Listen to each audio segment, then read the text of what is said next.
bit of Friday night footy back in your face. Hey guys, how you going? So now BKRsport, we are live as the New Zealand Warriors. We're taking on the Sydney Roosters in the opening round matchup for both of these teams. This whole round has just belter matchups throughout, even though we did see a game yesterday that ended up being a massive blowout to the Melbourne Storm, 52-4 over the Parramatta Eels, effectively ending the Eels season in just round one. We obviously saw the Vegas games where the Bulldogs won 15-14 over the Dragons and the Knights won 28-18 over the Cowboys. Two really close games there, two fun games to watch.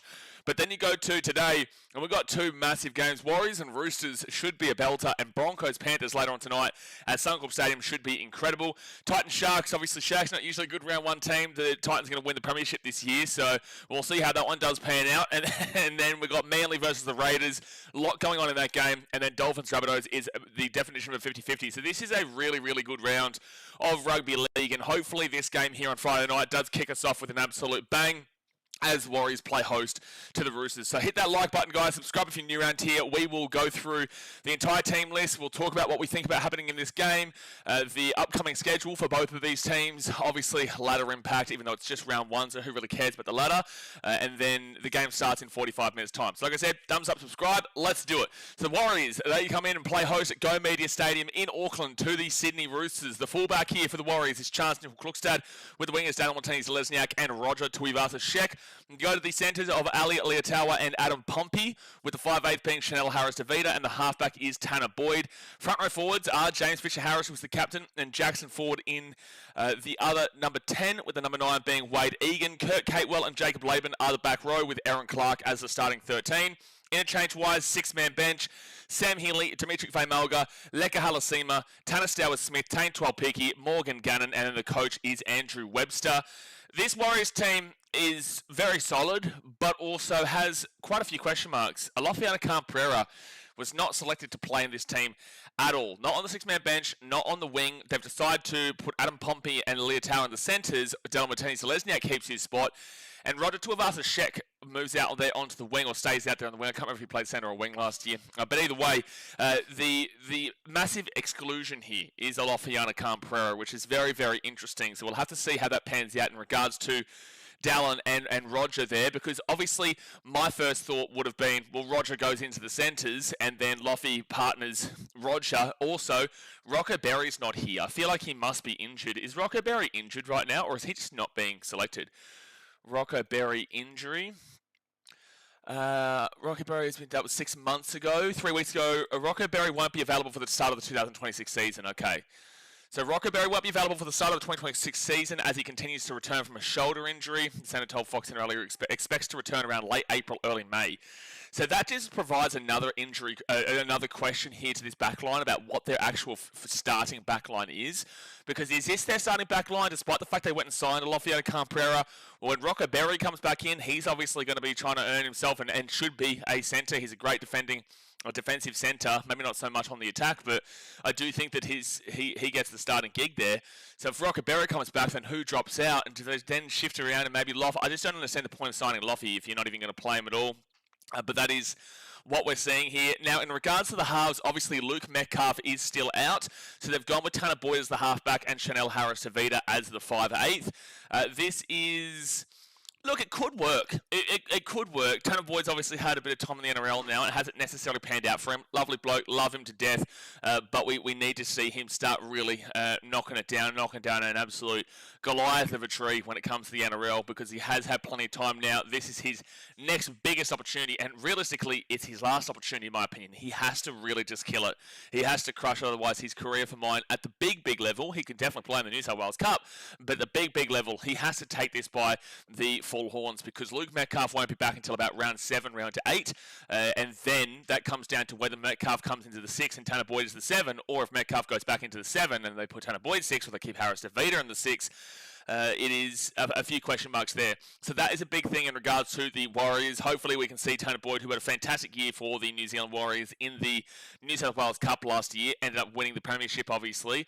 Had a great year for them. Let's see him come in and do it here for the Warriors in the Big Boys League. And then we go to the forwards. And it is a solid four-pack, man. I am interested why Leka Halasima is not starting. I would have expected Halasima to be starting instead of Jacob Laban. and we have seen a bit of Lecker in the centres, but I guess they're using him as more of a utility where he can play in the centres or he can play in the back row kind of deal. Lecker Hadasema for mine was the Rookie of the Year last year. I don't think he won the Rookie of the Year, but he was my Rookie of the Year. I thought he was absolutely incredible, and I'm just surprised that he's not in this back row and he's not in this starting team, but he should still see a healthy amount of minutes, and when he comes on, he'll be an absolute gangbuster player, man. He will just run an absolute muck. So that is the Warriors team. Sam Healy is another one which I really like. Sam Healy, I think he could be the starting 9, but Wade Egan just has the name over him right now, to be honest with you. Wade Egan, for mine, is a solid player, just no real X factor and doesn't really kind of take it to that next level. But with that being said, he does deserve his spot there as well because he is such a solid number 9. I just, on an individual personal preference, would take Sam Healy there, in my opinion. Now, for the Sydney Roosters, their team, James Tedesco, who is the captain and the current Dally M winner. The wingers are Daniel Tupou and Mark Nwanganetawase, with the centres being Billy Smith and Fetalega Palga. Robert Toya is out of this game. Go to the 5'8", Cherry Evans, with the halfback being Sam Walker. Front row forwards are Lindsay Collins and Spencer Leniu, who comes in off the bench into the starting front row, with Benaiah Uelu as the number 9. Go to the back row, Angus Crichton and Nat Butcher, with the 13 being Nafahu White, who was originally in the starting front row. Now he is in the lock, and he had an incredible year in lock last year. Then you go to the interchange, Blake Steep, Connor Watson, Siwa Wong, Egan Butcher, Cody Ramsey and Toby Rodwell, with the coach being Trent Robinson. This is a very good team. Obviously, if you looked at my preseason predictions video, I did have the Roosters to win the minor premiership. I think they've got a really, really good chance here, and there's no excuses for them unless they just get injured to an absolute oblivion. I don't think there's any excuses here for the Roosters. They just have to go and be a significantly competitive team in the competition this year. They need to be one of the top echelon teams, and if you don't get the minor premiership, you definitely need to be coming top 4 for mine with the team that you have.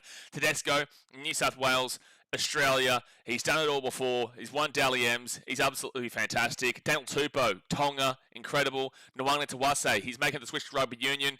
Played for the Wallabies. He has played now for Australia as well in the Rugby League Internationals. I think is Nwanganetawase eligible this year? Eligibility Origin. Is he eligible for Origin? Is an Australian-born professional rugby player of Fijian and Italian heritage. He's eligible for New South Wales and State of Origin. So he could play for New South Wales this year, Mark Nwanganetawase. I feel like he could have probably played for him last year, actually. Maybe those eligibility things don't... Yeah, because he was born and raised in Sydney, so he would have just simply been eligible anyway, so forget that. Forget that. I was looking at, maybe he's eligible this year based off thing. But anyway, that was just my my little mess up there. But Nwanganetawase, absolutely unbelievable. Palga, he's okay. He's solid. Billy Smith is super underrated. Cherry Evans, he's done it all before. He's won an NRL premiership with Manly 15 years ago now, though, to be fair. Has obviously played many wins for Queensland, was their captain, and has played for Australia. Sam Walker, obviously, he's fantastic and one of the best halfbacks in the game. Lindsay Collins, Queensland, and just such a tough unit player. Spencer Leniu, international with Samoa. Angus Crichton, international with Australia. Nafahu White is Kiwi, no? Nafahu White is New Zealand, right? New Zealand Kiwis? Yes. That's meant he's placed in the Kiwis starting lineup following a stellar 2024-25 campaign. Yes. Yeah, he is Kiwis. And he had an incredible year last year. Absolutely fantastic year.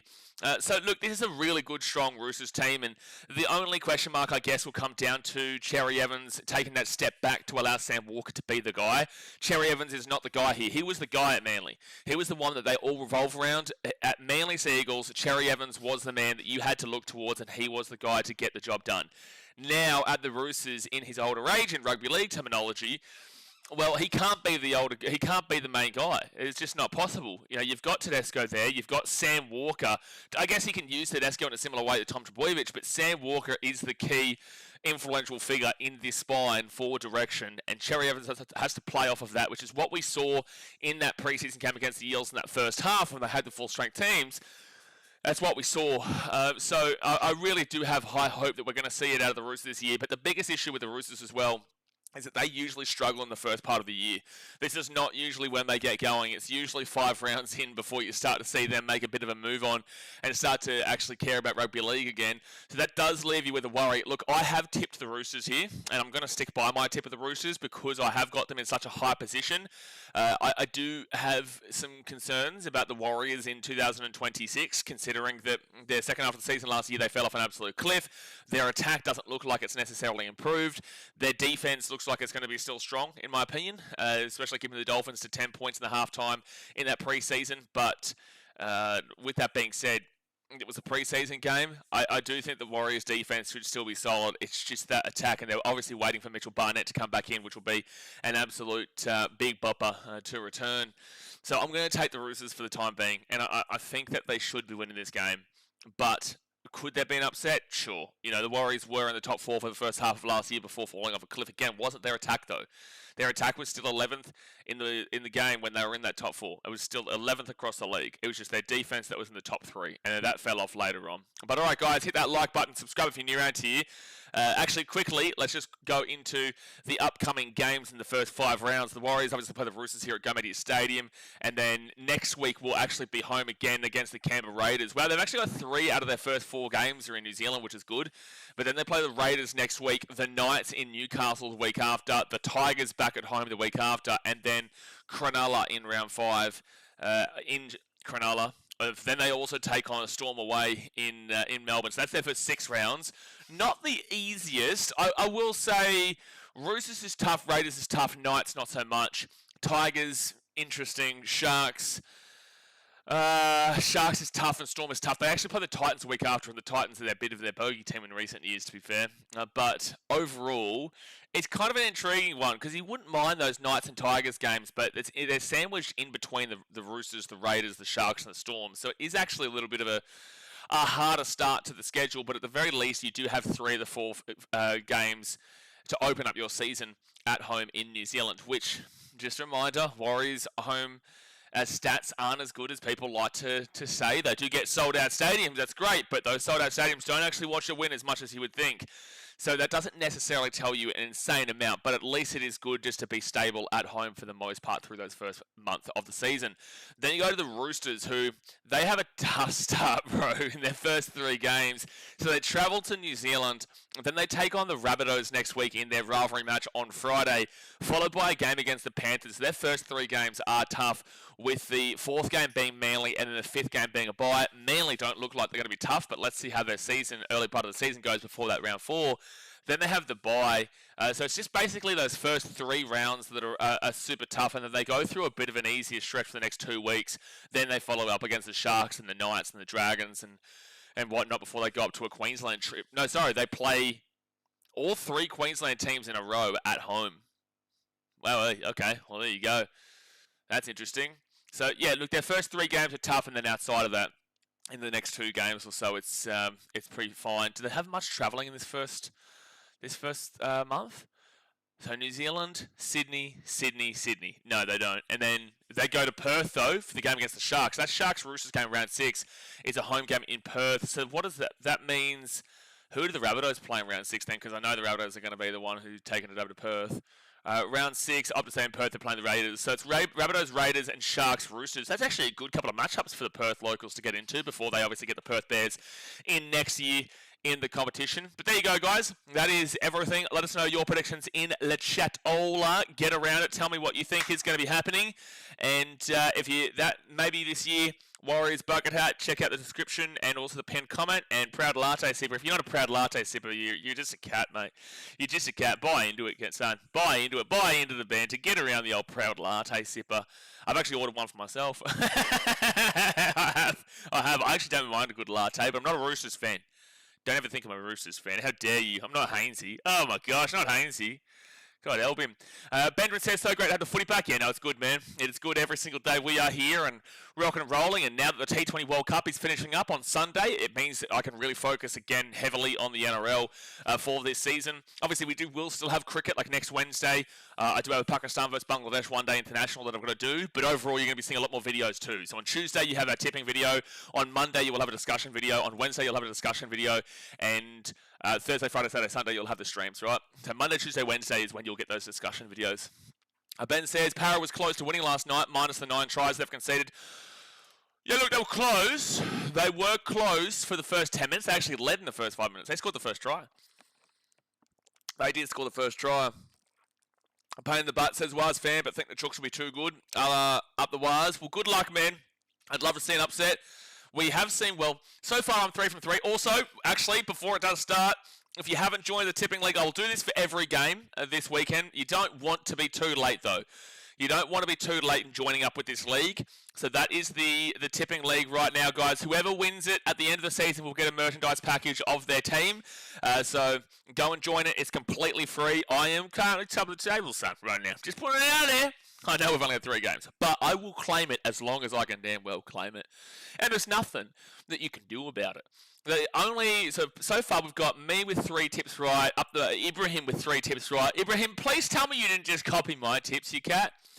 Who's tipping the Knights? Come on. You know, I tipped the Knights to come last and I still tipped them in that first game. Come on, you guys, you just copycats. You just copycats at this point. Ibrahim, I know you're a copycat. I know. I know you were here for the tipping stream and I know you copied me. Miles with a Storm, a Unicorn. Shauno, is that you?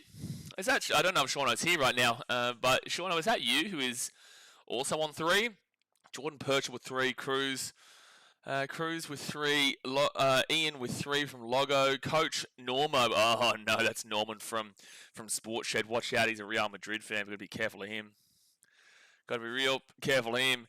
B. Lloyd, Broncos fan. He's on 3, and Dweller also 3. Mand 1 on 3 as well. And then you get Sam Janko. Oh, Sam Janko's just a cat, that guy. He's only got 1 tip right. What is he doing with his life, you know? Ben says that's how Ibrahim will win. Well, I have thought about this. If it gets to round 27 and it's like I'm on top and somebody else is just in behind, or we're both equal, surely you could just watch my tipping stream and then tip around me. You know what I mean? I'd nearly just go all the favourites, though, because it'd be round 27 and most of the favourites will just win because you'll see, you know, most teams not play their full-strength team and then the other team play their full-strength team kind of deal. But I guess that is an advantage for you guys. It is an advantage later on in the year. Jeff says, please like this page. Well, not page, yeah. Hit the thumbs up button on the channel. Mr. R2Z says, Waz to win. Let's Oj, bro. Well, good luck, man. I have tipped the Roosters here, and I do think they'll fire, but the Roosters in the first round are not known for getting good results. Quaddy Quirk says, what are your tips for try scorers this match? Try scorers in this match, I will go with, as you guys know, 1 backline player, 1 forward player from both sides. I'll go a backline player of... I might actually start bringing this out as a members video, members only. It's only $5 a member. I might do it every week for members, a try scorer from each position on the team. I will go in the backline for the Warriors, a little bit of Ali Leotawa. I do like a bit of Ali Leotawa. He's a strong player. He's a big boy for that centre position. So I'll go Ali Leotawa, and then because he's probably going up against Fetalega Palga as well, which is pretty good for him. And then in the forwards for the Warriors, I'm going to go with Leka Halasima, even though he's off the bench. I'm taking him off the bench. What are you going to do? You're going to sue me? You're not going to sue me. Leka Halasima off the bench. I'm not taking a starter. I'm taking Leka Damwell Halasima, baby, because he is a bolter of a player. Then you go to the Roosters. I will take in the back line Fijian Flyer. I have to do it. A bit of Mark Nwanga Tawase. Well, you know what? That's an obvious one. I could go Nwanga Tawase. I'm actually going to go with Ches. I'm going to do it. I'm going to go with a bit of Ches.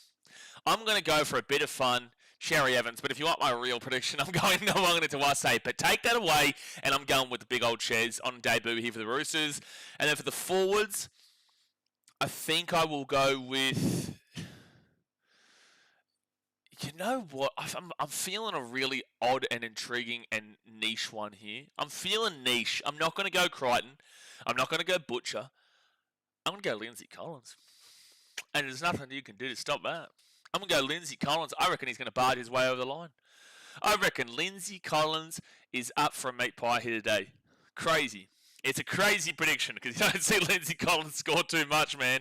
Not at all. Like, says, anyone who is betting on this game and doesn't have Mark any time is a freak to society.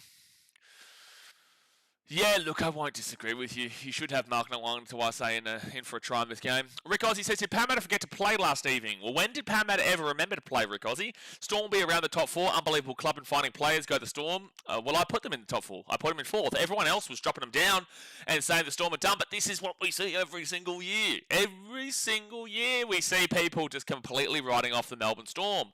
And it's like, well, Craig Bellamy's still there. This organisation is still intact. They did have a lot to prove in last night's game against the Eels, to be fair, but they did also beat the Eels 56-18 last year in round one as well. So they just don't lose round one. I don't think the Storm are going to win the comp this year. I don't, even though they looked really good last night. I do think the Eels were just right for the pick in regards to last night's game at Amy Park, and they were kind of led to slaughter by the NRL there. With that being said, I still feel like there are better teams overall than the Storm on a long-term season. And this is what I try to converse and help English fans understand what I mean when I say that I don't think an English team probably even makes the top 8 in the NRL over a 27-round season. This is why I say this, because I tipped the Knights in round 1 against the Cowboys, but I also have tipped the Knights to come last this season. Right? So I got the tip right, but I've also predicted the Knights to still come last this year.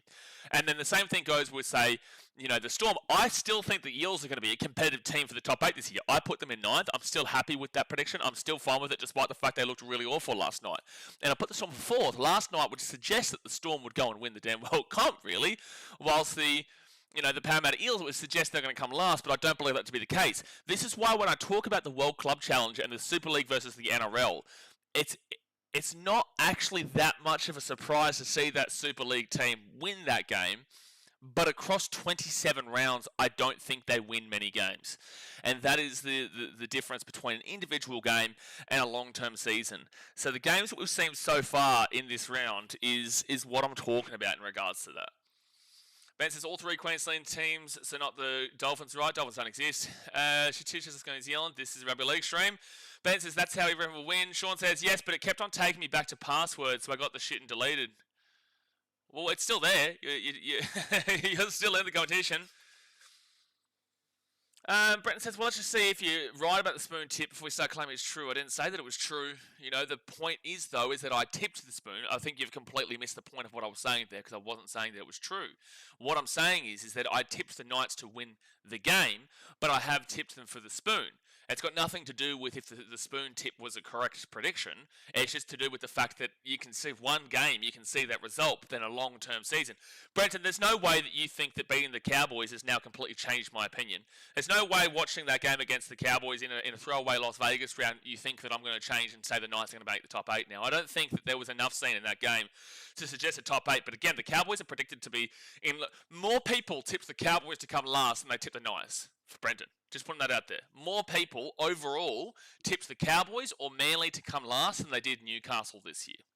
So that's why I don't look at that game and say, well, the Knights are going to be gangbuster now because they beat the Cowboys. The Cowboys are expected to be extremely low on the table. So let's see the Knights go and actually do it against a decent team this year. Then you'll start to see my thought process change. But you completely missed the point. I never said that it was correct. The Bunny says, I actually do not know who will win tonight's game. I think that both these games are really tough. Panthers Broncos is going to be a belter of a game later on. We did win inconvincingly, and I'm not saying top 8 either. Are you saying you won convincingly or unconvincingly? I don't know, because the in there makes me think but I don't know if I would say that the Knights won convincingly. Like, they won, and it was close, but there was a try in the last 7 minutes with the sin bin that ended the game, or last 5 minutes that ended the game in the Knights' favour. But I wouldn't say it was ultimately convincing. But they were the better team. 100% they were the better team, though. I'll try again then. Nice bloke, hate technology. Everyone says, well, got Roosters tonight. Yeah, of course you do, Ibrahim. Of course you do, because you watched my tipping video. You've copied all of my damn well tips. I see you over there on the NRL tipping in second place just behind me. I see you, mate. I see you copying all my tips. Deary me, he's just trying to wait for his moment to pounce, and he's going to diversify from his tips, and that will be the one tip I get wrong. Paul Power blowing over 50 points in round 1. Paul Power, don't know about that. Don't know about Paul Power. I remember when the Dolphins beat the Chooks in round 1, and a lot of people thought they were finals contenders. Good times. Well, the Dolphins have been final contenders, but they're not necessarily aren't making the final space after that. T-Dub says, Chirp bro, Storm was expected to struggle. What a game. Why would they want Lomax go the Wires? Expected to struggle is debatable. A lot of people, from my perspective, I don't think that people actually believe the Storm will struggle. I think that people want to believe that Storm will struggle. Because how can you tell me that Sualaubi Faolongo, Samoan fullback, Cameron Munster, Australian Queensland 5'8", Jerome Hughes, New Zealand halfback, and Harry Grant, Queensland and Australian hooker, how are we meant to expect that team on a legitimate basis to struggle? You know, if they're firing, you're not stopping them. So I don't genuinely believe that people genuinely think that the Storm are going to fall out of the 8. I don't believe it. I think they're off their rocker, and I think they want it to happen. That's why I still tip them for 4th. And if you want to say that's a drop-off, then cool. You know, but that's still a top 8 position. That's still a top 4 position. If you want to say 5, 6, I'd even actually hear it. But people tipping them out of the 8 is ridiculous. It just is ridiculous, and there's no merit behind it. If it happens, it happens. You know, anything can technically happen at the end of the day, and the Storm could come last, technically. Still, you know, it's not going to happen, but technically it could. But there's no way that there's any valid thought process of tipping the Storm out of the top 8 right now. Once Craig Bellamy goes, sure, I'd listen to it. But for the time being, I don't think so. At all. Bucks as Roosters for the win. Brenton says, won convincingly. I thought Sharp was going to be our downfall, but the sin bin did allow another trial. I agree with that. Well, yeah, that's why I wouldn't say it wasn't like a convincing... Well, I guess convincing in the sense that you deserved to win and you won.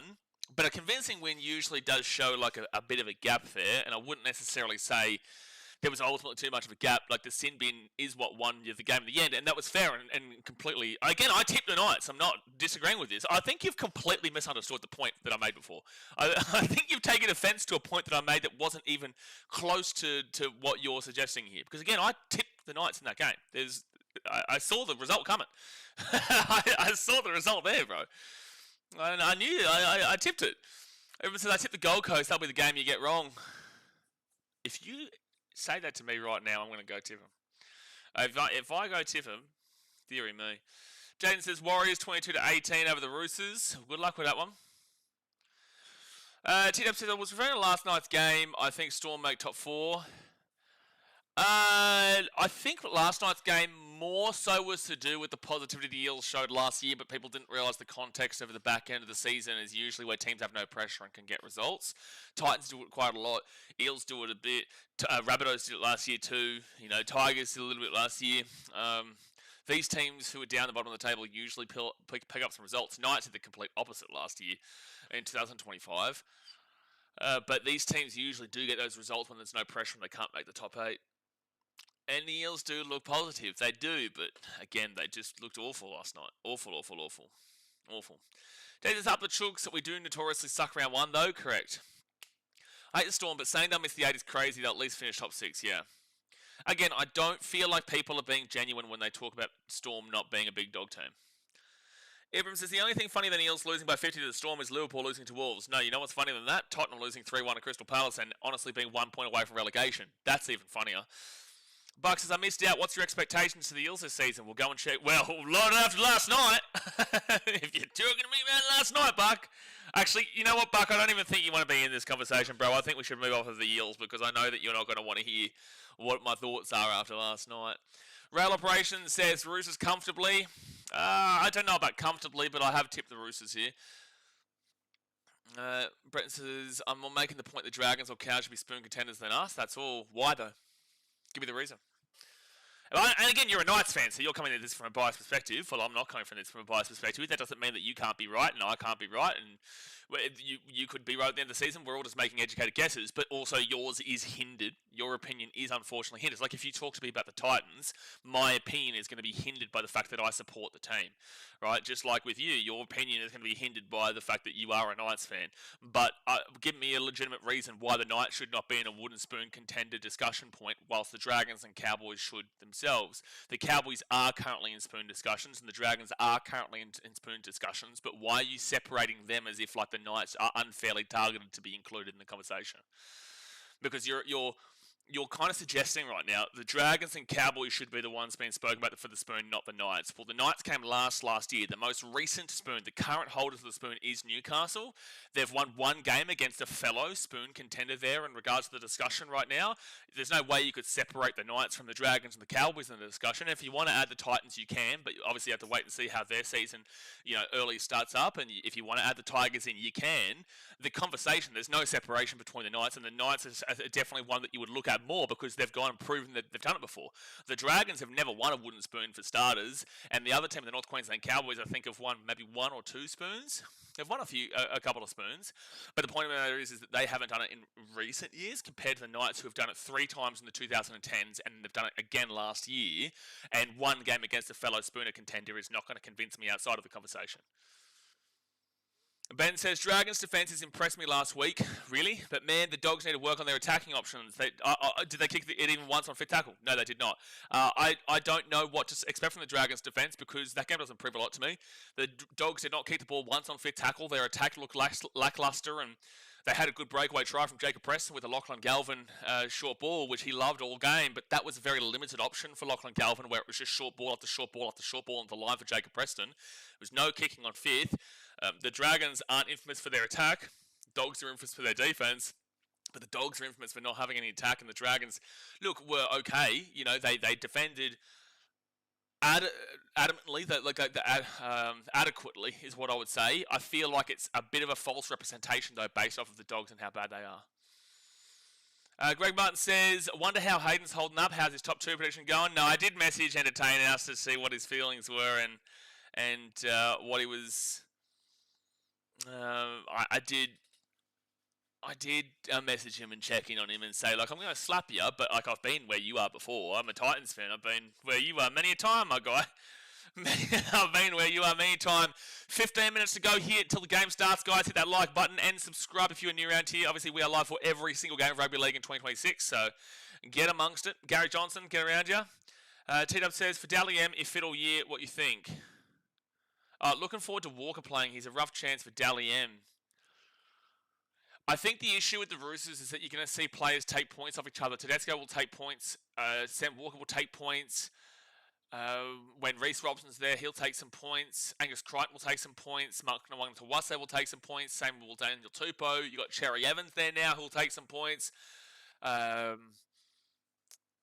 Connor Watson at times can take some points as well. Nafahu White may take some points. This is that's why a lot of the time you don't see the best team in the competition necessarily win the Dally M on the basis that the points can be more so diversified amongst the quality players on their team.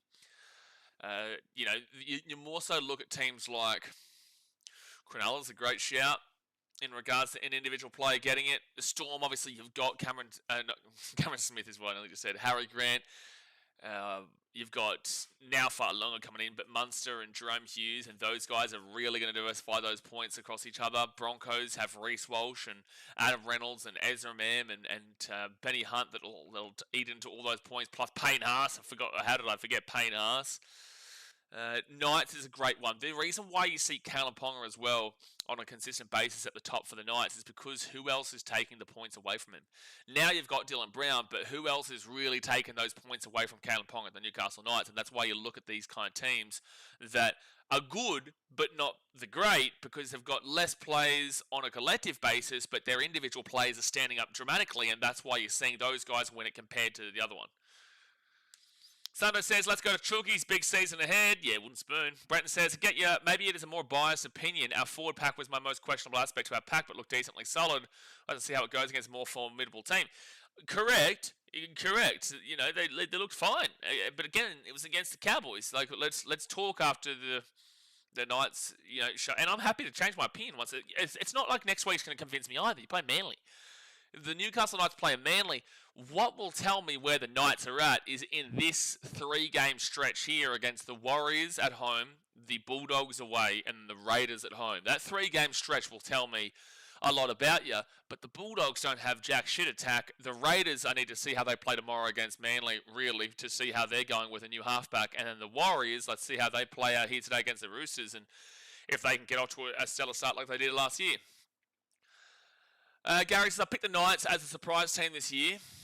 Why? Are you a Knights fan? On what basis have we gone with that? Jesse, and I'm not having a go at you. I'm just asking. I'm trying to put out the question of why. Why have you decided to do that? And don't just give me because I have a feeling. I want to know a reason behind it. Jesse says, wait, so the Knights winning against the Cowboys in round 1 hasn't secured their grand final appearance for everyone? Shocking. I know, shocking, Jesse.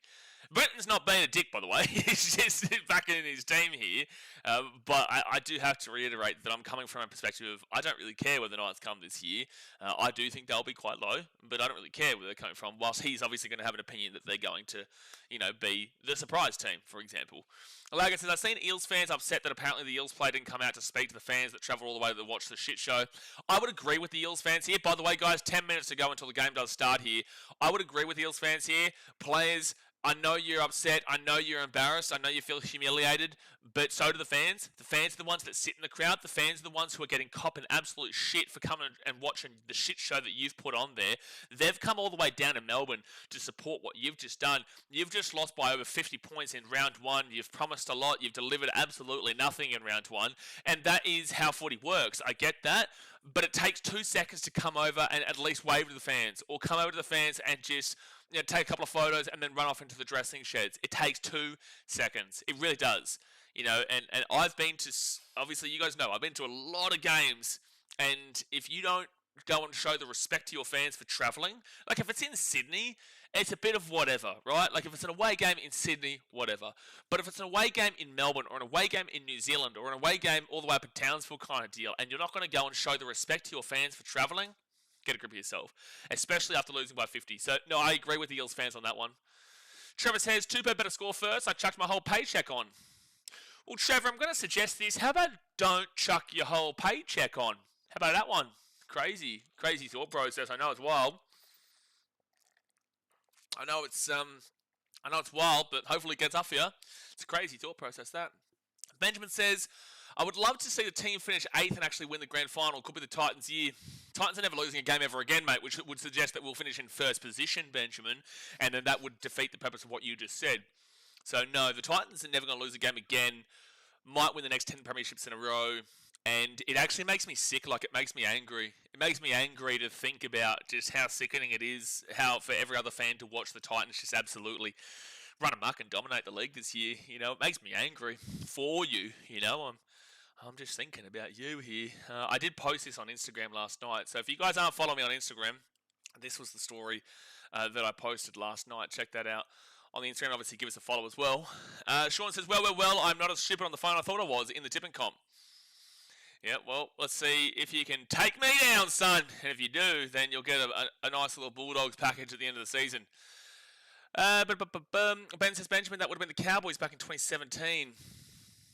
Yeah, but that wasn't because they got absolutely smacked in the grand final by the Storm. Rail Operation says Roosters 40-20 winners. Why? The Warriors last year defensively in the first half of the season specifically were unbelievable defensively. After 27 rounds, defensively the Warriors gave 496 points, which was only behind the Sharks, the Storm, the Bulldogs, and the Panthers. So they were still the 5th best defensive team over the course of the league, but that was really hindered in the backstretch where they started giving up a lot of points in the back end. But the first half of the season, they were very, very good. If you go back to, I think, maybe round 10, they would have been like top 4 for defense. So in round 10, they were top 4 for defense. So they were behind the... Sorry, guys. I just had something in my throat. Round 10, they were behind the Dogs, behind the Storm just, and behind the Sharks. That's it. No, sorry, and the Knights. The Knights were a top 4 team at the time. They were a top 4 defensive team at the time, but they were in 14th. And then we go to round 15. Round 15, where the Warriors are still 3rd. They gave up 256 points, which is worse than the Dogs, worse than the Storm. That's it. Yeah, and just in front of the Knights. Again, the Knights were a top 4 defensive team for the first 15 rounds, but they were still in the bottom 3. And obviously ended up coming last. But the Warriors were a top 3 defense for the majority of last year, and then that back-end stretch is what really hurt them. But then we compare it to the attack, and at that same round 15, they were behind the Bulldogs on attack, Raiders on attack, Storm on attack, Sharks on attack, Dolphins on attack, Broncos on attack, Roosters, just in front of the Panthers, who are having an awful season.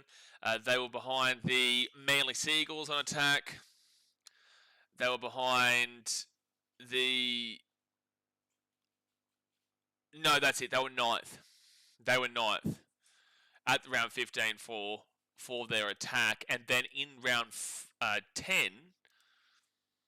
In round 10 on attack, 5 minutes to go until the game starts, the Warriors sat in second, but Warriors on attack had scored 189. They're behind the Bulldogs, the Storm, the Raiders, the Sharks, the Cowboys, the Broncos, the Seagulls, Roosters, Tigers, not the Rabbitohs just. Not the Rabbitohs just. So that's 9 teams right now.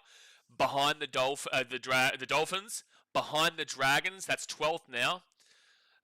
Behind the Titans, that's 13th now. Behind the Panthers, that's 14th now. They were 14th for attack in the first 10 rounds. 14th, and yet they were sitting in second position. That is the difference between how good their attack and defense was last year, the Warriors. That is the difference. T-Dub says, if Tupou scores first try and you put your whole paycheck, I put $1 on Dallin to score first try, whole paycheck. Good luck, mate. T-Dub, can't wait for the 10% donation when you win. Can't wait for it. Teddy says, Ponga deserved the Dally M that season. He was on another level for that run. Was that the Shaun Johnson year? I did feel like it was Ponga, but I know Warriors fans don't like talking about it. Nikhil says, even Blaze, get around your... Nikhil. And it says, hey, BK, I really enjoy your cricket streams and want to see what this sport NRL is. Yeah, that's nice that you enjoy my cricket streams, Andrew. Well, it's nice of you to join in here for the NRL streams. I'll advise you to go and watch a team called Parramatta, if you haven't heard them before. Basically, they're one of the best teams in the league. They played last night and had an absolutely exceptional game. They are like just the definition of consistency and just explosion and electricity and excitement. So, yeah, go and check them out last night, Andrew. I know that as you're a new fan to the NRL, you'll love it. You'll adore that game, mate. You'll adore it. Ben says, yeah, he was unbelievable for that, Jesse. Fingers crossed he can do it again. Ben says, Andrew, have you searched all the teams in the NRL, browsed through all of them, and please let us know who you'd want to barrack for? Ben, he's a Parramatta fan, mate. He's here most days. Andrew's not a new NRL fan. He's literally here for most streams. What are we doing, Ben? What are we doing? He's a Parramatta fan. Sean says, Ben, it's the first teaming competition I've ever joined. I'm happy it worked. You get around it. The Bunny says, honestly annoyed at how SJ retired after that 2024 season, when the following season he had one of the best seasons during that year. A lot of seasons there. No, it was time. No, it was absolutely time. Yeah, the prior season was an unbelievable year for him in 2023, but in 2024 he was unfortunately not good, and he'll admit this to you himself. It was his time to retire for sure, and he's gone into the commentary game. He's gone into, being a part of Fox, and that's awesome to see. But I don't think there's a single Warriors fan that will agree with you there. I feel like most people who watched Shaun Johnson in 2024 know it was his time to go. Being a part of that 66-6 flogging from the Titans was a good start, but overall he was a lot slower. His attack wasn't good. They ended up finishing about 13th that year. Again, they lost 66-6 to the Titans and lost to the Titans at home in Mount Smart on Anzac Day. Overall, that season was a schmozzle, and Shaun Johnson wasn't great. And then you've seen the improvement in 2025 when they've moved on with Luke Metcalf and Harris Vida or Tamati Martin and the likes. Travash, did Tipper first try Watani and RTS for any time? Can't wait for the 10% donor. Watani for first try. Hope if not to, just so the bro can win some monies. Michael says 30-18 Warriors win. And says, I've heard about the Seals team. Yeah, Andrew, I'm so sorry that you've heard about them. I'm so sorry. By the way, what are you talking about Warriors game sold out here? This is not sold out. Exactly, Troy. I'm a Warriors fan. It was a good time to retire. I agree, 100%. But all right, like the video, subscribe if you're new. Give me your score predictions right now in the chat. Right this immediate second. Give me some score predictions. Roosters jersey looks too soccer-like. No, I think it looks very American. It's like they're really trying to lock in that American audience is what I would say. Yeah, this is a very American USA International Rugby League team jersey. Nate says, what anti-climax in the cricket? Bloody Joffre hitting 4 6s too late. Oh, dude, Nate, that was so exciting, but it was so, yeah, to lose. That was heartbreaking for me. I can't believe I say this, but I was distraught at England losing last night. It was that good of a finish. It was so hard to watch, but go the Kiwis on Sunday. Fire up, Kiwis. We'll be live for New Zealand versus India in the T20 World Cup final on Sunday. You better be here. Up to Kiwis. Come on, Kiwis. Fire up at Ahmedabad. If you want to take any advice, you can take it from an Australian. All you have to do is silence the crowd in Ahmedabad and you win. Just ask Travis Head. Brenton says, is it just me or is this Wild's jersey looking a bit more darkish purple? So I've got the Roosters have run out the field right now. I'm just waiting to see the Warriors so that I can tell you if I agree or not. Alright, here we go. Is it darkish purple, you reckon? Nah, this is definitely blue. Maybe you're colorblind, bro. This is definitely blue. This is definitely just straight up blue. There's no darkish purple here. Up the Kiwis. Fire up the Kiwis.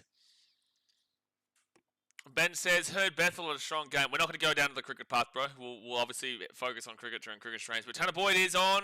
He's ready to rock and roll. This is definitely... How have you seen purple out of this jersey here, Brenton? I think it's definitely just you, bro. Not a fan of the signing when they've signed Walker already. Longneck doesn't look like he belongs in a Roosters jersey. Yeah, I completely disagree with you on every point you've just made there. I've got Nafahu White for a try. Hopefully he had a great year last year. Nafahu White is a beast, but okay. Here we go. Let's see what the Chookies can offer in the first round when they don't usually play well in the first round.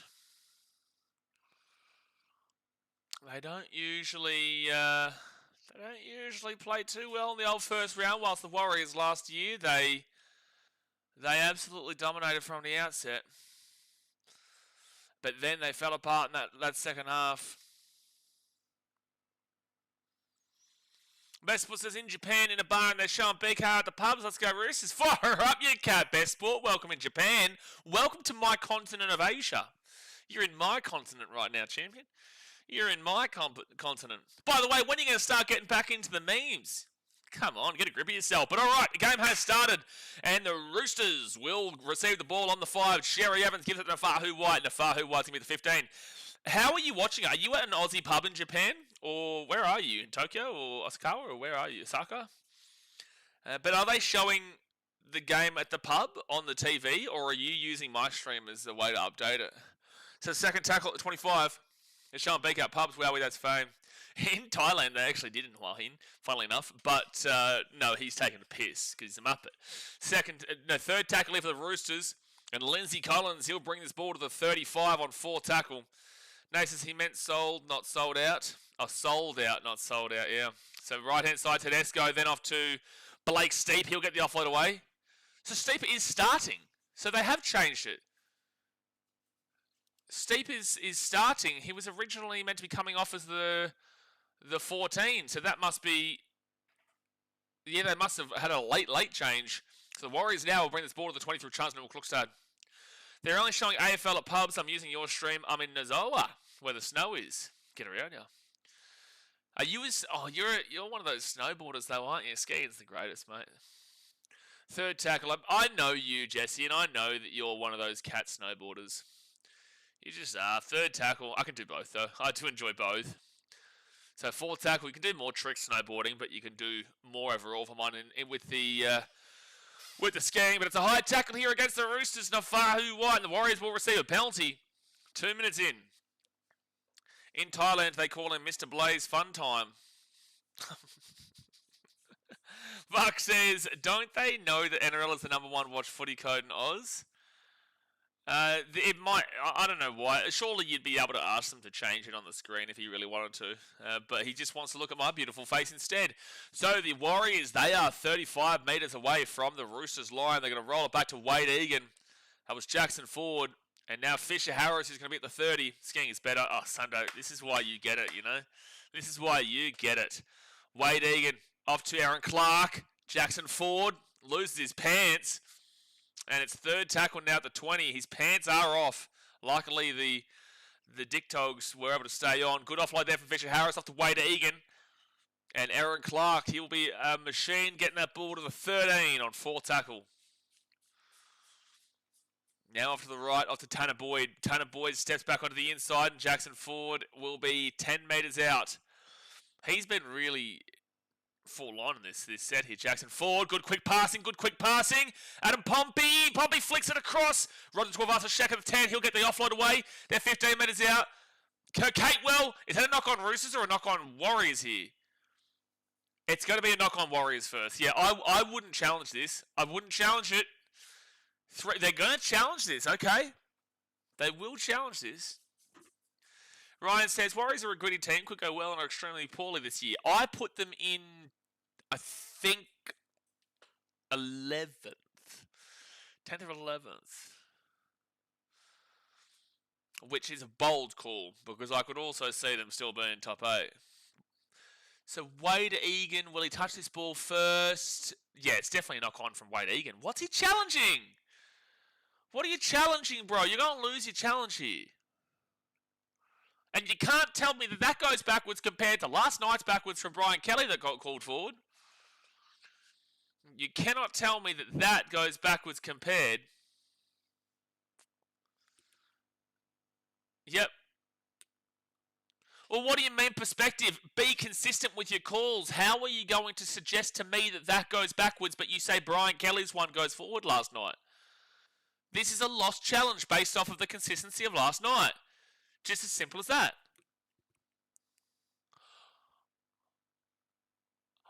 You're going to say that's backwards. Cool. Then what about the Brian Kelly one last night? The challenge is successful. Like, it just doesn't make sense, this sport. This sport doesn't make sense. How do you call Brian Kelly's one a knock-on yesterday, but yet you're saying that goes backwards? That's less of a backwards. That's less backwards than what we saw last night. I'm okay with the purity of this call, saying that it goes backwards, but I have an issue with the fact that consistency-wise, compared to last night, you've got an idiot in the bunker last night, and you've got someone here with sense in the bunker today. Because to mine, that does go backwards, and that makes sense. It just pisses me off in regards to last night. So second tackle here for the Warriors, because it does touch the Roosters, and that means it is a 6 again here for the Warriors. Aaron Clark gets it at the back now to Harris Tavita, then Adam Pompey locked down on a huge tackle there from Fetalega Palga. And they go back to the short side, channel Harris Tavita. That was great defense there from the Roosters. 6 again they've called against Nat Butcher. Harris Tavita, first tackle, rolls it back to Roger Tuivasa. Let's see this attack improve this year, Warriors. Fisher Harris is 11 metres out. Seven says, yeah, Warriors, I don't want you crying over the refs when you got out 40 on. Well, it's not like that was a bad call. It was just a good call compared to last night's awful call. That is the same thing. That's where the anger comes from. That wasn't a bad call necessarily. Aaron Clark. Oh, dude, the tackling from the Roosters has been pretty heavy in this first couple of sets. 4th tackle for the Warriors. They're 10 metres out. Tanner Boyd. Boyd short ball to the line. They're 5 metres out. Good tackling. Oh, he's lost the ball. He's lost the ball there. And that is Jacob Laban with a dropped ball. I don't know why he's starting over Leka Halasima for starters. Yeah, if BK is forward, this is... Well, yeah, this was probably more forward than what BK's was, even though neither of them were forward. Bondi Wall, son. The Bondi Wall fires up. 5 minutes in. And look at Sam Walker. He is absolutely fired up right now. Sam Walker is chirping up a storm. Don't forget, later on after this game, guys, we'll be live as the Broncos host the Panthers at Suncorp Stadium. That'll be a belter. That will be a really good game. Yeah, aspects, I agree. I hate the scoreboard. I don't hate it, but I feel like it would be good if they sharpened around the edges of it. Like, make it pop out on the screen. Right now, it is very... You know, you need... And I said this in Vegas. You need to sharpen the edges of it. Give it like borders. And make it a small, sharp border, but that's... You need something to make it pop out on the screen. They need to have the same person in the bunker all season, so at least then we'll get consistent shit calls instead of a mixed bag. Consistency is the main thing, but you can't possibly do that. Unfortunately, you can't. Trust me, watching every single game, back to back to back to back, isn't easy. And they would have to fire a few people for that to happen as well. Challenge that apparently knocks on a call backwards, and knocking it backwards is called knock on. Well, I don't think the Warriors knocked it on. It's just infuriating compared to the Brian Kelly one last night. 3rd tackle here for the Warriors, and they're going to be at the 35. But also, I saw a lot of Parramatta fans trying to use that as an excuse to blame the referees for last night's performance. And you're like, are you shitting me? Like, can we watch the same game? Or Taking a piss. 6 again here for the Warriors. Wow, Roosters have been all disciplined to start off with here. Second tackle now for the Warriors at the 40.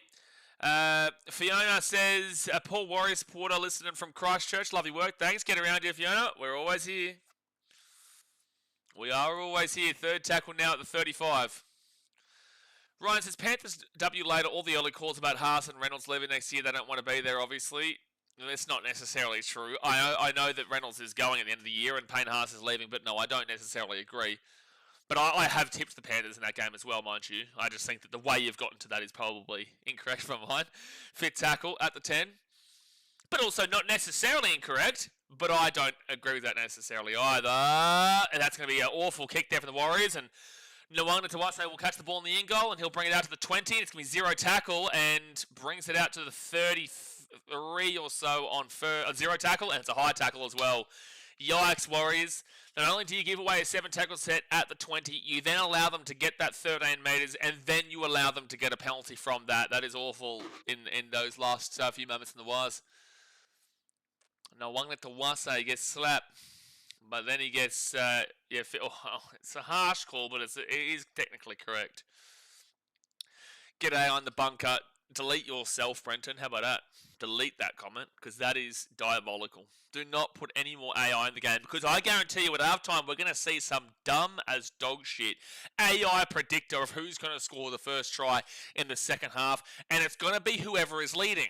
And it's going to be like 55% to 45%. It is the most pointless thing I've ever seen in my life. The most pointless thing I've ever seen is the first try AI predictor. It's incredible stuff. It's a weak penalty, Jason, but it is technically correct, but it is a weak penalty. Second tackle now for the Roosters. Sam Walker at the back to Cherry Evans, and Ches will be at the 30, and there's a penalty to the Roosters again. Oh, wait, no, what's happening? Oh, there's another ball in the field. I heard the whistle, so I thought there was a penalty, but no, there was another ball in the field. Harry Jones, what's with the moustache? Looking interesting. Magnum Pay. Oh, Roosters here, Del Tupo. Mate, this is in solidarity with Travis Head for his Ashes tournament. Get around Travis Head. What a man. What a beautiful man. And that's going to be a big run here from Billy Smith. And he'll have the ball 5 metres out from the line. Fit tackle. Gets it back here, Sam Walker. Sam Walker at the 15. He'll kick that ball directly sideways, if not backwards. Nwanga Tawase catches it. Oh, no way. If that was a try, it would have been one of the greatest tries you've seen. But the Warriors might get away here. Roger Tawase checking the 15 at the 20, the 25. First tackle. So Nwanga Tawase caught it, comes down, and then does like a backwards, what's it called in football? I can't think of it right now.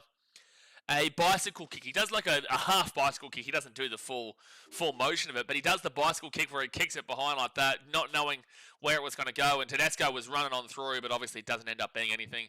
So 10 minutes gone here, guys, in the first half. 30 minutes to go in the first half. Hit that like button. It's free. Support the channel and subscribe if you are new around here. We've got Broncos Panthers up right after this. 30 minutes to go. 4th tackle for the Warriors, and they're going to be just past the halfway point. Bicycle, yeah. But it wasn't like a full-on bicycle board. He just did that kind of style kick. Coming late, how's the game looking? Anything of note happen? Yeah, so the thing of note that's happened here, Brighton, is a bicycle kick from Nwanga Tawase. That's it. Not really anything's happened so far, man. Oh, there's a Falcon from Billy Smith. There's a Falcon. And that is going to be a penalty to the Warriors. I think for an escort here. Yeah, call is escort. Call is escort, but I do have a really good idea on the channel, guys, starting next week, which obviously includes you guys for our streams, where we're going to have like a wheel spinner thing. But it is obviously going to depend on certain things, but we're going to have a wheel spinner of, you know, considering I am here in Asia, we'll either eat some weird things or have some good things, or shave the mode kind of deal. We're going to have a few things that come in from next week, which you will understand a lot more on Thursday next week. Nay says, cheating little bastard ball boys getting paid extra. First tackle here for the Warriors, 10 metres out. Show us the attack, man. That's been the disappointing thing in 2025. Show us your attack, Warriors.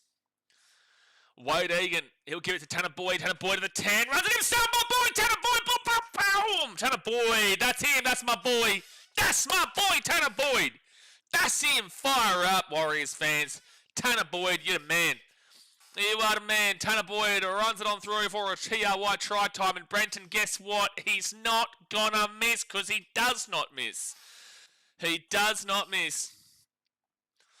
Try time for Tanner Boyd, and the Roosters get just run through here by Tan. Too easy. Nat Butcher can't make the tackle. Might be the greatest halfback of all time. That might be him right there. It may just be the greatest halfback of all time you've just watched. Refs feeding the wire as well. They are getting a few piggyback penalties, to be honest with you. Would shower stream be on the wheel? Paying for your psychiatric help is definitely going to be on the wheel aspects. That is absolutely going to be on the wheel. As long as the wheel includes you eating a genuine dog, it's an acceptable wheel. As long as it's a Canterbury Bulldog, then sure. But that's a really nice run there from Tanner Boyd. Regardless, breaks through and they lead 4-0 with the kit to come. Tanwa! What's the penalty count? Well, the Roosters did get a penalty, but the penalty count so far is... It's only 2-1. It's actually 2-1 to the Roosters, it says. It's 2-1 to the Roosters. Oh, penalties conceded. Sorry, yeah, I was thinking that was like the Roosters received the 2 penalties. Tanner Boyd doesn't miss. Tanner Boyd does not miss. It's about to be 6-0 here. He just simply does not miss. Yes, it really is infuriating if you're an opposition team because he's going to get this and 6-0. Does not miss. There we go. Tanwa does not miss Brighton. It's impossible for him to miss. So 6-0 to the Warriors. It has been a bit weird so far. It has been. I thought if it was Walker doesn't miss. I have literally myself made Sam Walker miss. I've actually, funnily enough, spoken to Sam Walker about this, and he does admit that I distracted him that day. I was talking about that. Mentioned the 3K you lost as well. Yep. So there we go, 13 minutes in. And it will be the Warriors at the 5. I just knew how to get under the skin of players on that corner. It was really easy. And unfortunately, we had too many cuck Titans fans who just, they didn't get it. Like, a lot of the boys bought into it, and not even fans, but also part of the organisation. They just didn't get it. Most of the boys are buying into it and are actually playing into it. Third tackle here at the 30, but fun is illegal to be had nowadays, unless you do it the exact way that certain people want it. Fourth tackle now for the Warriors, and they're going to be at the 35. And it's just because of the way that the way that Zach Lomax reacted to it. That was the only reason why people thought it was a bad thing, but outside of that, every other one it loved it, got involved in it. The Roosters will get the ball, and so did Zach until he lost, until he got absolutely slapped up. First tackle, until he missed the kick that I told him he was going to miss. He literally just missed the kick that I told him he was going to miss. Close to a timeout, Andrew. It's very close to a timeout. Oh, lost ball there from the Roosters. And the Warriors are going to get the ball. Adam Pompey at the 32. For the sake of my Supercoach team, can you please bring on Leka Halasima? For the love of all that is mighty. We've only been here for 14 minutes, but can you please bring on Leka Halasima? Fiona says, how far out was the try? Oh, it was literally like 10 metres out. They were right there. Second tackle now for the Warriors, and they're going to be 23 metres away. Yeah, but you lost that battle with Lomax. He pays on time.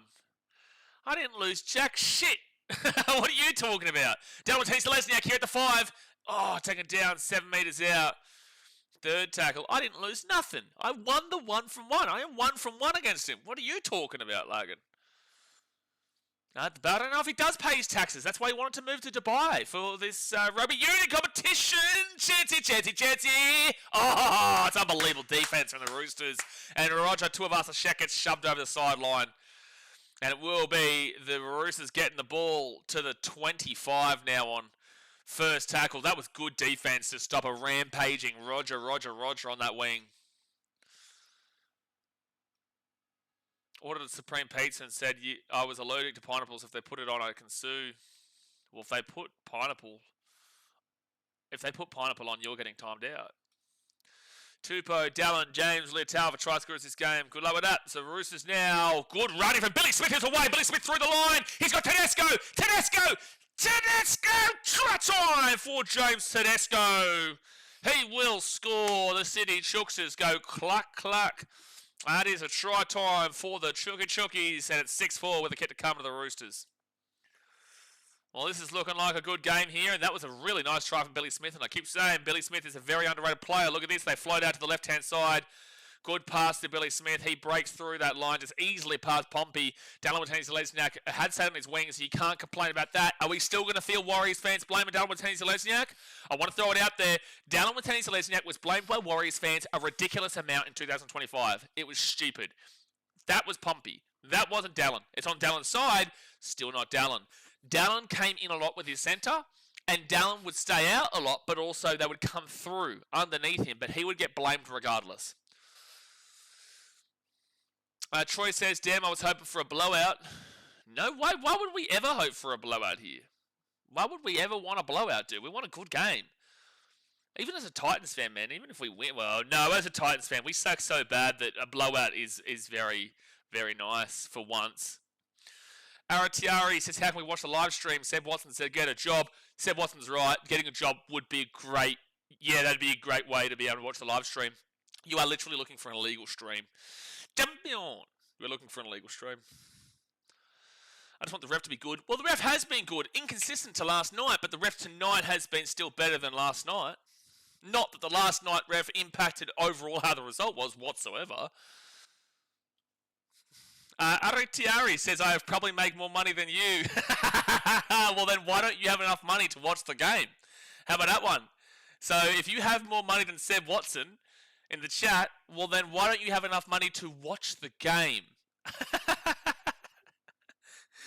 Spec says, the only time I want a blowout is for my investments. Yeah, sure, but it's 6-6 after 17 minutes into the game. And the thing is, like, I'm not here to slap you down, but if you're going to talk shit to the people in the chat, because this is the thing, you come in, you ask for a way to watch the game live, you obviously know that you're looking for an illegal stream, so if an illegal stream, you can't watch it via my broadcast, because it would be illegal for me to show it to you, and then you get, and then you say you have more money than everyone? Come on, man. Come on, man. Alright, so 17 minutes in, and it's the Roosters with the ball at 10. No one at the Wase brings it out to the 20, and it's going to be first tackle. Like, it's completely fine if people can't afford to pay for KO. Just obviously use this commentary and have a bit of fun in the chat and enjoy the game. But, you know, you can't claim to have more money than somebody else whilst actively not paying for, you know, $40 a month for KO. If you're a Kiwi, I don't think you have access to KO. But what is it? How much do you guys actually in New Zealand, how much do you have to pay to watch? Because you can't have watchnrl.com like me either. Nafahu White's going to bring this ball to the 45 to the 50. Good run from Nafahu White. 4 tackle. High tackle? No, they don't call it. How much? What is the service that you have to use in New Zealand? Or do you get it in New Zealand? Do you get KO in New Zealand, guys? Oh, they're away here, the Roosters. They're right on through. Oh, no, that was bad. But they've gone backwards. No, it's gone knock on. They've got it as a knock on from Sam Walker here. Oh, Sky Sport, 47 New Zealand dollars. Okay, so a similar-ish amount to what you would pay for KO in Australia. Probably a little bit more.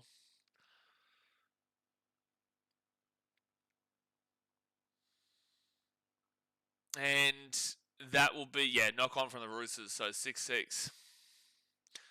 $50 for Sky Sports in New Zealand. So that's probably a little bit more. Like, I'm in Vietnam. I travel permanently, right? So I am always having to pay through watchnrl.com. I pay $40 a month for all the games, which, you know, I find is respectable considering that you are international. I could watch it on VIPbox.tv. I could watch it legally, but I don't want to do that. I do want to support the game at the end of the day. Going up to $50, yeah, it's expensive. It is expensive. Again, there's no problem if you can't afford that. You know, it's just the fact that somebody is telling somebody else, I earn more money than you, as someone who isn't actively paying for a membership. So second tackle now for the Warriors, and they're at the 30. Off to Fisher Harris, and then he drops onto the grass, goes backwards, and Harris to Vida will be taken out at the 25 on third tackle. iHack says Sky Sports in the UK only shows 3 games a week. But you could surely pay watchnrl.com, no? LHack? Haven't seen a Bolton Wanderers logo in ages, by the way. Good stuff. That's 6 again for the Warriors at the 45. At the 35, now at the 45. First tackle. In England, in UK, surely you're able to pay for watchnrl.com, which is about $40 a month, and you can watch internationally. 6 again for the Warriors here at the 45. And Fisher Harris, first tackle at the 40. Price is still cheaper than Foxtel. I don't know about all that now. Seba says that went back. I mean, Roosters could have challenged. No, I don't think so. Seba, are you a Roosters fan, by the way? Are you a Roosters fan? Oh, penalty! So 5 set restarts to the Warriors so far, and now a penalty will come here to the Warriors, and the referee is going to bring out the captain here to have a chat to him and say, settle it down, James Tedesco. Just giving it away, 6 against, and giving away the penalty. Yeah, the referee is getting Tedesco here to say, settle down, and you'll see a man to bin. 20 minutes gone to the first half, 20 minutes to go here, guys. Hit that like button, subscribe if you're new around here. Seb Watson with the £10 donation. Get around here, Seb. Says, let's see you tip then, champion. Get around it, Seb. Appreciate the support. Up the Bunny says, the Roosters pass went backwards. Ref back at it again. No, so it comes off Sam Walker. They do call that a knock-on all the time. That one's always called a knock-on. So they're going to go for the 2 here. And as you guys know, Tanner Boyd does not miss. He does not miss. Have you ever seen Tanner Boyd miss? The answer is no. Tanner Boyd never misses. Never misses. Harvey says, I was here for the whole Ashes series. Can't wait to see how Penrith go tonight with a new logo. What did the Ashes series have to do with that, Harvey? Thank you for being here with the Ashes series. What did that have to do with the with anything else? With the new logo? Penrith Panthers new logo? Am I crazy? It's not a new logo. It's just a commemorative 60th anniversary, but it's still the same logo. They've still got the exact same logo. So Tanner has decided to not take the penalty here, lads. It's going to be a dropout. Tanner has decided the penalty is not going to be taken, and the Roosters are going to be kicking this from the 20. Oh, boy. Oh, my gosh. He's such a grateful and gracious man there, Tanner, to make the game a lot more easier for the Roosters to have a chance. They knock this ball backwards. They knock it back. Roosters get the ball at the 40. Oh, yikes. Warriors, you really need to get those penalties. You can't be forfeiting the kick. Yeah, he's a good sport, Tanner. 7's been for 10. Seb Watson says, back after a bad day yesterday. Unfortunately, the dip out of the cricket stream as my mate was going through some awful stuff, so missed most of it till I watched it back last night. Yeah, but what a game it was. You know, I actually was heartbroken for you. I was heartbroken for the English in the end. I really was. It was such a positive performance, and the batting, just their bowling was awful, and obviously it was a nightmare in regards to the early part too. Tedesco here at the 45 at 4 tackle. He breaks through. 25 metres away, fit tackle. Fit tackle. And they'll kick this ball to the 5. Knocked back for the Warriors. Chance for the Roosters. Try time for the Chuggy Chuggies.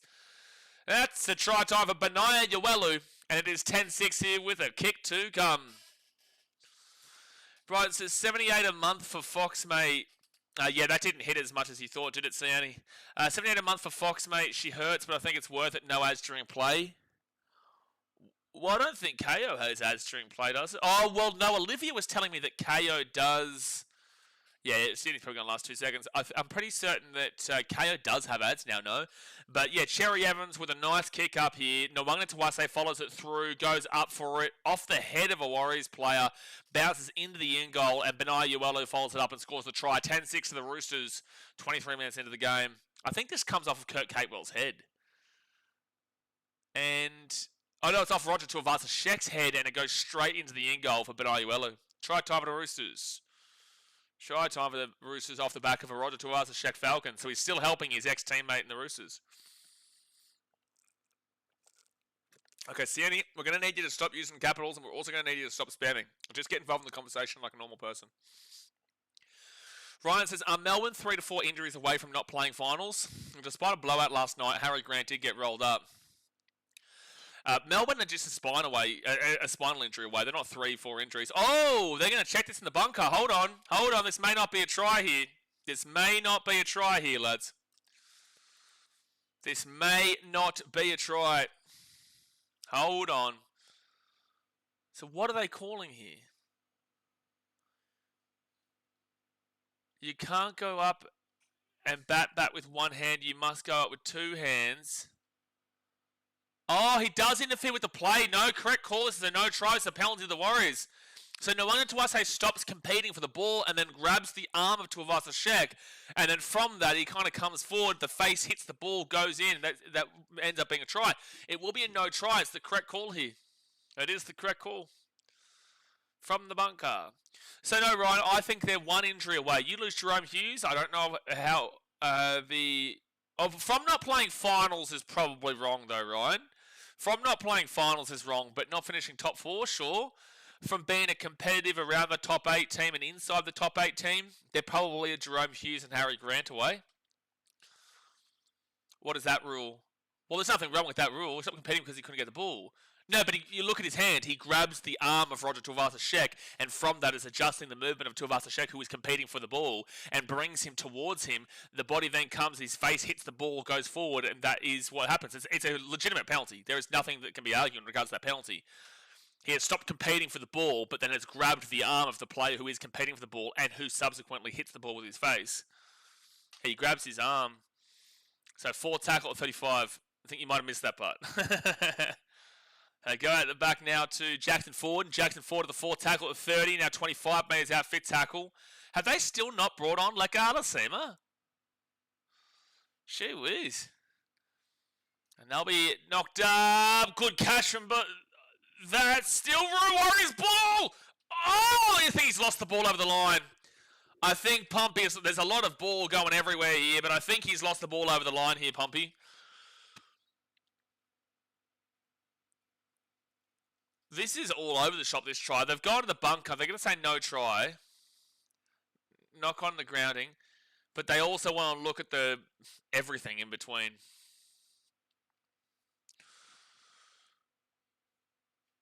Yeah, I don't know what Tedesco is saying here. Okay, so they go up for it. There's nothing wrong with that for mine. Both players jump for the ball. Tuivasa-Sheck gets it, then throws it back. It's clean possession. Does Sam Walker knock this ball on here? Who touches that ball first between Sam Walker and Kurt Catewell? I think it might be... Sorry, Cherry Evans and Kurt Catewell. It may be Ches. I think this is Ches who touches this ball first. Oh, it's simultaneous.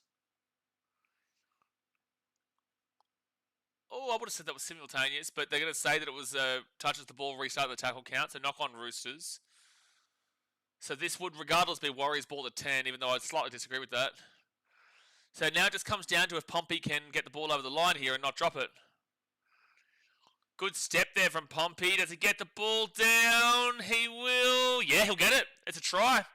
It's a try here for the Warriors, so it's 10-6 with a kick to come. 10-6 with a kick to come. Pompey will put that ball down. Yeah, his arm may slide off a blocker, but he's got his hand on top of it. Sports Life says, don't worry, Sunday, we're going to be too good for the Warriors anyway. Well, you're down 10-6 right now, Chookies. And you are infamous slow starters. You are infamous slow starters. Brian says, yeah, I thought that was a bit harsh too, Sunday, but fair chat. But how is it harsh? He grabs at his arm. Like, in regards to the no try for the Roosters, how is it harsh?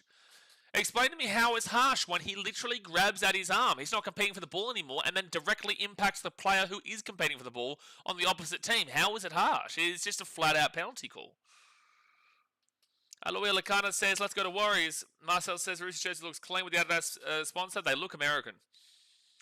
Let's go to Waz. Troy says, well, they lead 10-6 with 16 minutes to go and a kick incoming. Good start here from the Waz.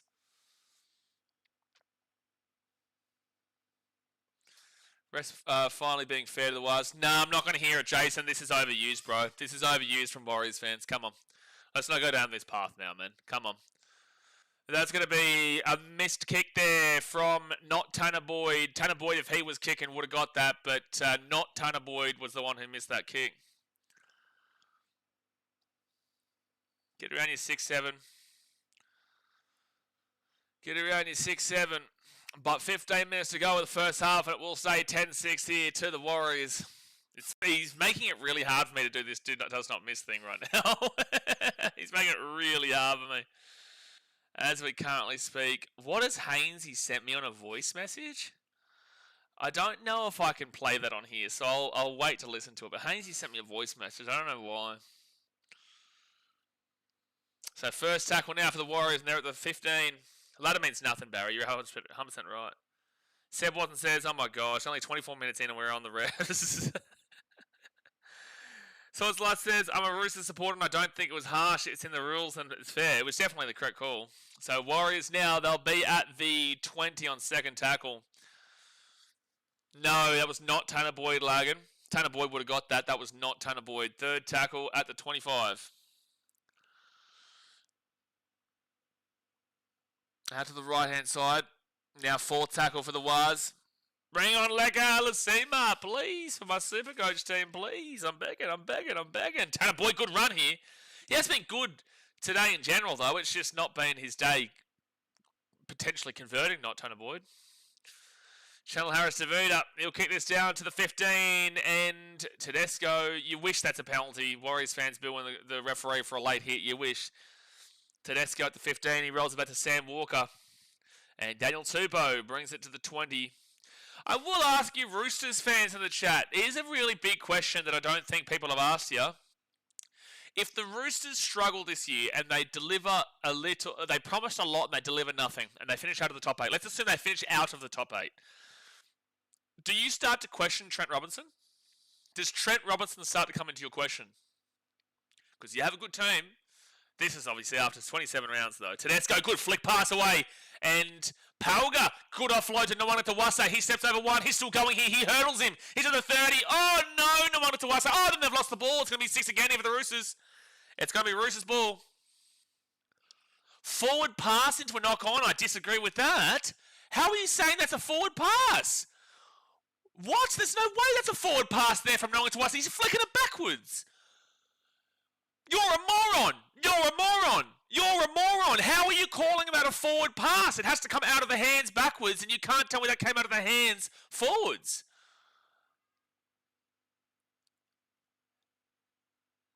There better be a forward pass here. There better be a forward pass. And Nwanga Tawasa here.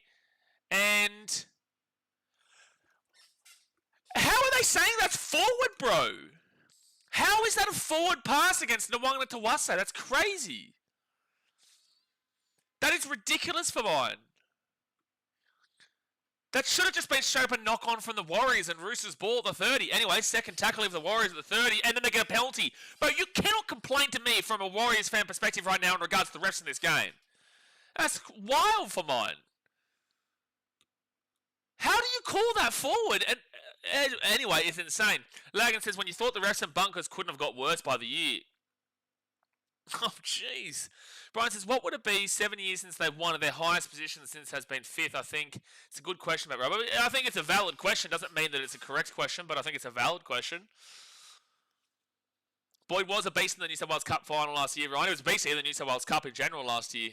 Second tackle here for the Warriors. They've had a lot of field position. Second tackle at 33. They give it to Leka Halasema. He's on. A good ball away to Tanastawa Smith, and he'll be at the 24. 10-1 penalty count, including ruck infringements, is crazy. But with that being said, I always say a number on the penalty count, inclusive ruck infringements, whatever, does not mean that they are incorrect calls. I believe there has been some incorrect calls in this game, but that doesn't mean that all of them are. So you have to... Oh, it's a beautiful run through from Kurt Catewell, but it comes off the back of a bad call. Kurt Catewell is going to score. Oh, Warriors, you've got the rub of the green here today, though. You have. You've been getting the rub of the green here today so far. So try time there for Kurt Catewell. He will go through. It is a nice line. And it is a try time there for the Warriors. Kurt Catewell runs it straight on through. But there's not a single Warriors fan who could be saying they're getting the rub of the green in this game here today so far. So Tanner Boyd again gets the ball to Harris Avita. And then Harris Avita with a beautiful short pass into the line. And Kurt Catewell under the post. It's about to be 16-6. Going to be 16-6. Chase, this New Zealand tough away game, not necessarily true. Would like to agree with you. Statistically, not actually necessarily true. What has Adam said? My boy Adam says, I genuinely have tipped against the Storm in round 1 for probably the last 5 years. It's gone too far now. I just have to stick with it. Hold on. Look, man, I'm streaming right now, but I have to say that you are the biggest muppet that I've ever seen. You tipped against the Storm for the first round in the last 5 years. They haven't lost in 25 years in the first round. Oh, you're an idiot. What a man. So Tanner, he never misses. He's never missed before ever, and he will get this kick from right in front. 2 starts games is not the Waz. Yeah, this is good for them. Like at the end of the day, it's not the Waz fault. The referee is giving it a rubber to green in a lot of ways. You know, the Waz, there's nothing wrong with what they're doing. They're just doing their own business. They're doing their job, and they're getting it done as we speak. But it's only a 10-point game. 30 minutes gone in the first half.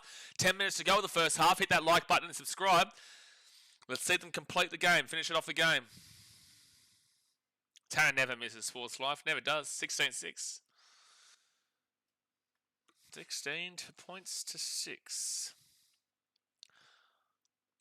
Sport Reaction says Warriors fans be crying the penalty count was the other way. 100%. But also, number on the penalty count does not reflect it being bad calls. You need to look at the calls to see what was bad to get to that point.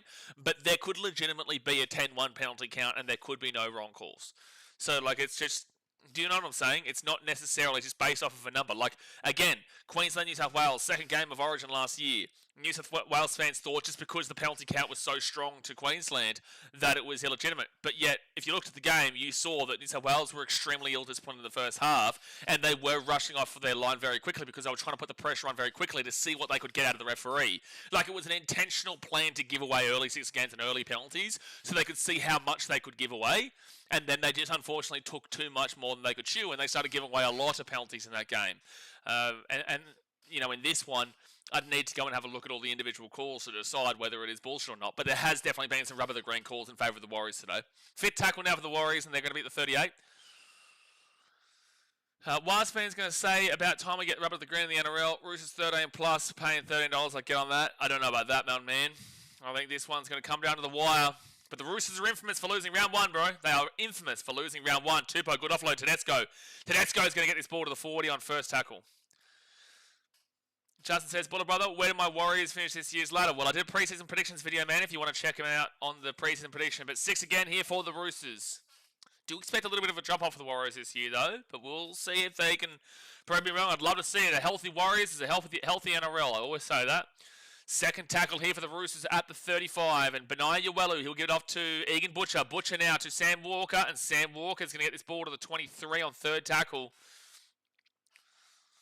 It's only 10 points, Roosters fans. Benai Uelu off to Cherry Evans. Cherry Evans, little step, gives it to Tedesco. Tedesco, short ball into the line. Good offload back to Tedesco. Tedesco, he doesn't get the offload away. Then he gets the offload away to Nwanga Tawase. He'll get it back to Cherry Evans. Cherry and Sam Walker, and they'll be taken down at the 15. Egan Butcher, 4 tackle. Let's see this defense, Warriors. You're very good defenders. Sam Walker steps. He goes again! Oh, it was nice footwork, but he does get taken down 3 metres out. You go right here every day of the week. But no, Uelu, short ball to the line. That's a high tackle. That is high tackle. Oh, that's going to be a knock on even the Roosters. But they don't call the high tackle from the Warriors and the Roosters. Well, it's a no try. Hold on a second here, referee. Surely you're going to be checking this. Chapman's challenge? On field, yeah, what are they challenging? They believe there's high contact. I believe there's high contact too, so they're challenging the high contact here. The Roosters are challenging the high contact.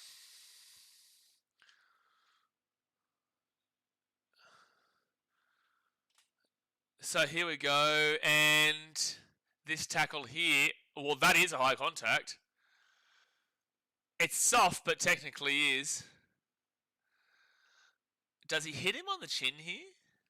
This is blurry. It's doesn't show a great deal of detail.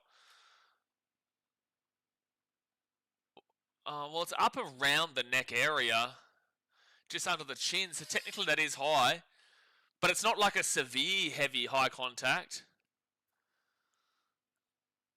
Still checking all available angles, and oh no, you won't call that high. No, that angle shows it's probably not high. I think that's okay. Yeah, clearing high contact. Good call. Good call. That's actually going to be a good call there from the referee. So now they get to check everything here to see if there's knocked backwards there from Kurt Catewell, And then I think Cherry Evans knocks that ball on. So you will lose your challenge here, Roosters. Good call in the end. Good call in the end. From the front on angle, it looked like it could have been a high tackle. From the back on angle, it definitely looked like it wasn't a high tackle. Just checking the position of the knock on to see if it was in the field of play or if it was in the in goal. And I'm pretty certain it was in the field of play. Definitely. Yeah, in field of play. So it'll be at the 10. Unsuccessful challenge, and Roosters will give the ball to the Warriors at the 10. Justin says, if Reece Walsh outposts his game, a poster child? Unfortunately, yes. Free Izzy says, American here with Warriors, $1.85, my winning. Oh, it's an interesting game right now. There's still 50 minutes to go here, effectively. There's still 48 minutes and 21 seconds to go. So I wouldn't be 100% confident, but you're happy with where the game is situated currently, if you bet on the Warriors, for sure. But there's still a long way to go in the game. But you would be content with where the Warriors are currently speaking. Not that they're well known for holding out leads, though. First tackle now for the Warriors at the 18. Fiona says, good call for the ref to the Warriors' advantage. Never thought I'd hear those words.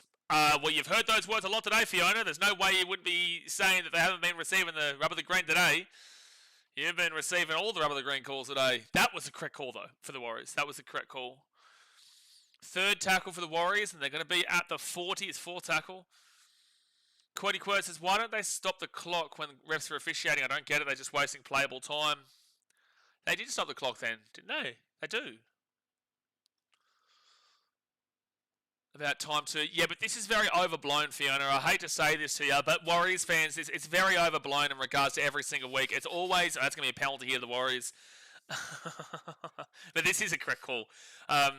This is very overblown. Every single loss the Warriors ever have, it's always the referee's fault. But there's never any accountability when they get positive results. It's always, oh, well, about time. Well, you can't say about time if it's going against you when you're saying, well, this is rigged and bullshit. But then you're happy if it comes for you? Because it is actually a 50-50 kind of deal. It is. It's just that you notice it more when it comes against you rather than when it is for you. It's just a very unfortunate thing we have to talk about quite a lot with Warriors fans. But 7 minutes to go here in the first half, and they will get a penalty. They could go for the 2 here if they wanted. But they are going to go for the try, 25 metres out. I love the intention here from the Warriors. All right, first tackle now for the Warriors. They're 20 metres out. And Tanner Boyd, yeah, we have a guy literally 5 minutes ago saying the ref was against them. Yeah. So it's first tackle here for the Warriors. Sorry, second tackle for the Warriors, 13 metres away. They give it off to Leg Alasima, Tanner Boyd at the back. Chance taken down to the 13. Well, I took the Panthers tonight, Jason, but it'll be a very close game. It's a very tough game to predict. Tanner Boyd, Panthers are technically the underdogs. That's good value. Fourth tackle, 9 metres away from the line. Tanner Boyd, short ball in the line. There's a chance here for a try. They're going to score a try here, the Warriors. Chanel Harris-Tavita from a really bad pass has ended up scoring. From an awful pass out to the wing that bounces... Luckily enough for Rodder Tuivasa-Sheck, who grabs it and then throws it back onto the inside, and Chanel Harris-Tavita will score in the corner. Try time for the Warriors, and they're up 20-6 with a kick to come. Game, set, match. What do you mean game, set, match? There's 45 minutes to go over the game. What do you mean game, set, match? Warriors fans, what are we doing here today? Like, this is the first game of rugby league we've ever watched. What do you mean game, set, match? We're not even at half time. It's been great from the Warriors, but Warriors fans, you're making me lose my mind today. You're making me lose my mind. Tanner Boyd's been really good, Ice. He's been really, really good. What do you mean game, set, match? We've been here for 35 minutes. Oh boy, but this is good stuff from the Wilds though, regardless. It is good stuff. That's it, we're in the grand final. Oh my gosh, I can't deal with your two stats game. I'm not doing it. I'm not doing it. Game, set, match, they reckon. Jason, these rests have been awful, but the Wilds have been better. I agree. Wilds have definitely been better. Definitely been better. This is such a typical Roosters round one performance. This is so typical from them in the early part of the season. Game, set, match, they reckon. Jonathan says, Tanner's a safe 6.5, 7 week weak player. Well, gets a kick because he never misses. 22-6 to the Wars, but Tanner Boyd has been very good. And Warriors fans, I ask you, when Luke Metcalf comes back, would you consider Luke Metcalf 6 and Tanner Boyd 7? I think that's the go. I have said it because Tanner Boyd is a 7 and Luke Metcalf for mine is more of a 6. I do think that's the go. Roosters barely had any chances to score up the other end. Game, set, match. Well, it's 16 points. It's still tough, but there's well and truly enough time. Steve, this is too soon. We all know Wars teams let the teams back in the game in the second half. Yes, if this was 16 points with like 10 minutes to go, then okay, sure. But we've got 44 minutes to go here at the game. So Tanner Smith, he'll bring this ball out to the 10 on first tackle. Rolls it back to Wade Egan, then off to Jackson Ford. Just don't concede before half-time, guys. The Warriors definitely were a first-half team for the most part last year, and second half, not so much at all. I don't know if they'll give this one up, but again, the Roosters are a prime-time team to play in round one. For some reason, they just never start off well, eh? Tackle in opposition half, Warriors 41, Roosters 13. It has been a tough watch if you're a Chooks fan, Sunday. Wade Egan gets it out to Harris Tavita, and he'll be at the 40 on fit tackle. Missed tackles, Roosters 16, Warriors 14. So the Warriors defense hasn't lost a trick since last year. And Roosters through Daniel Tupou, he'll pick this ball up and he'll run this ball straight to the 30 on first tackle. Someone says, Fiona better hope there's no comeback. Might have been a worse call than the Origin one otherwise. Roosters now at the 35. Nwanga Tawase, he'll get this ball to the halfway point. He's been good, but also made a few mistakes. Nwanga Tawase. Sherry Evans, he'll get out the back. Sam Walker, good quick passing. Like, the Roosters have shown signs of what they can achieve this year, but they've just not been able to put it together across the entirety of the game so far. Sam Walker, he'll flick that ball across to Lindsay Collins, sorry, not Lindsay Smith, that's Panthers. And Benai Uelu to Sam Walker, he'll kick that ball up. You'd love a 6 again here. You'd love the ball back. It's going to be knocked back here from the Roosters. Knocked. It is just Warriors ball, the 7. That was an awkward little play. You want to try and force an error here. Is that 0 tackle or first? I don't know what they've called there. Actually, I just hope we never see a game as piss poor as last night again. That was poor. That was 0 tackles. They did say it was a knock on. And now it's second tackle here for the Warriors at the 25. And now Charles Cookstad at the 30. I do feel like Tanner has played a really solid game here today.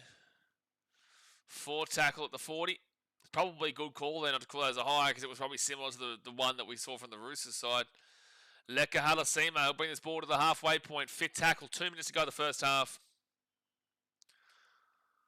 And now Tanner Boyd puts that ball up into the air. Decent enough kick there. The chase is okay. Chase is good. They get the offload away to Tedesco, and Tedesco is going to run this ball out of the 20. Gets away from 1, and then brings it out to the 25.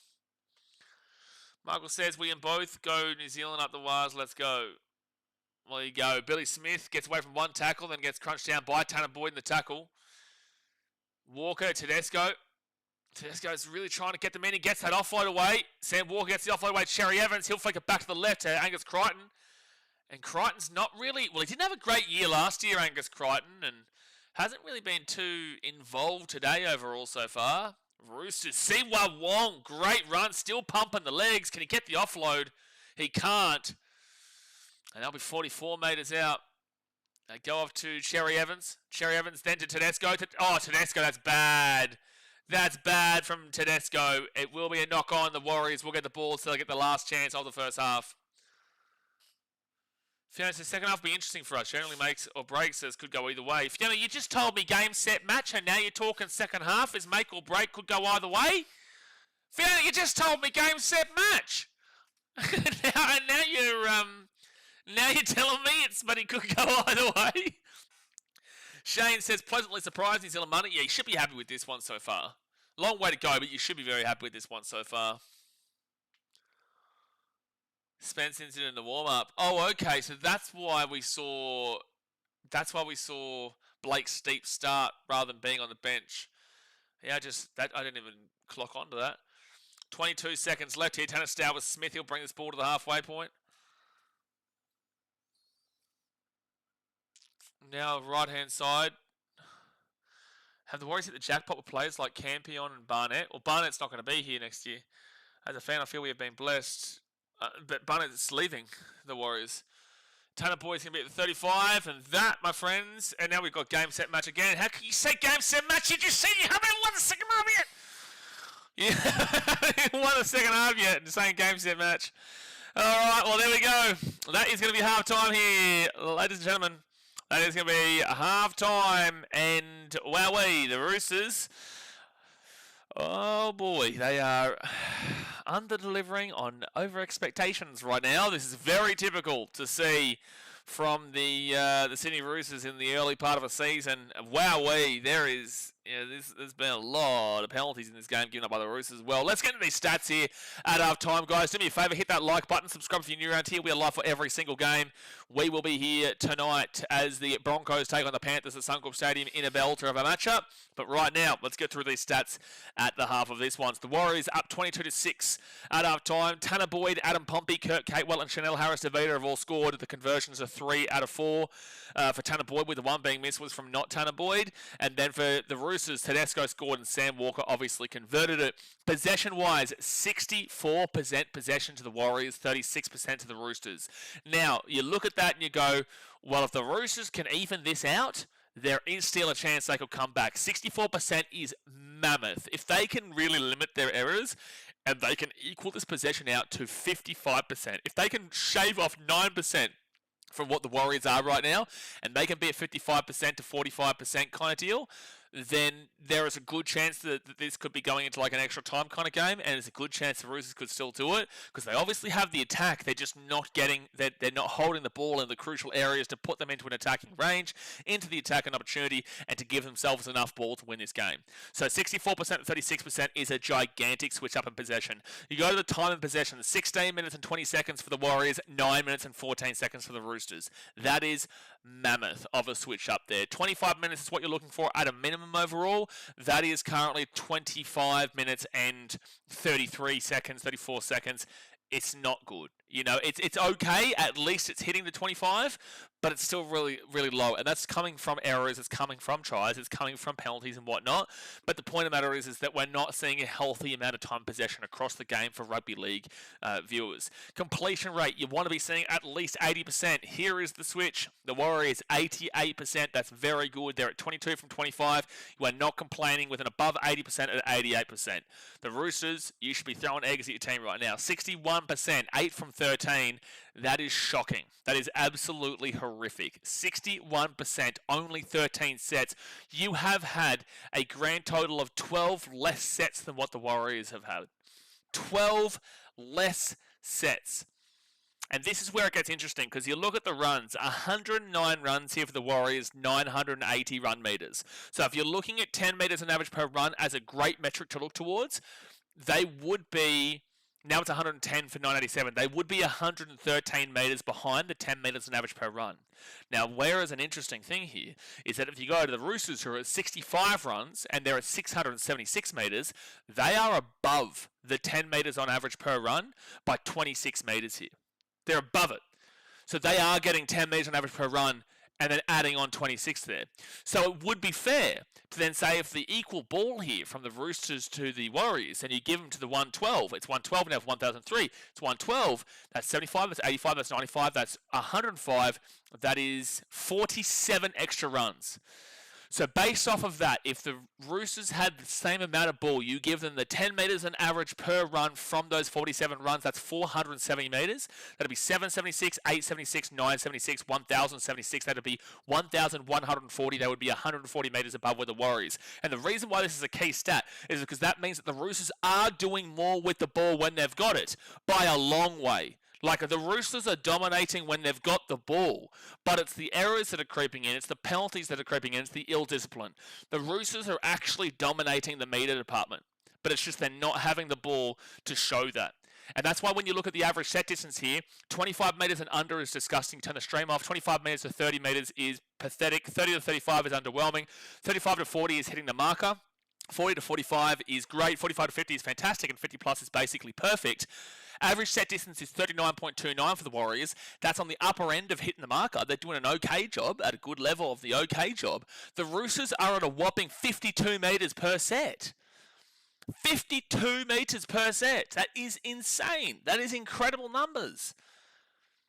But again, they're now down by 50 runs. They're down by 50 runs on the Warriors. You give them the 50 extra, considering that the 10 metres average per run, you give them the 50 extra runs, they would get an extra 500 metres for 1,176.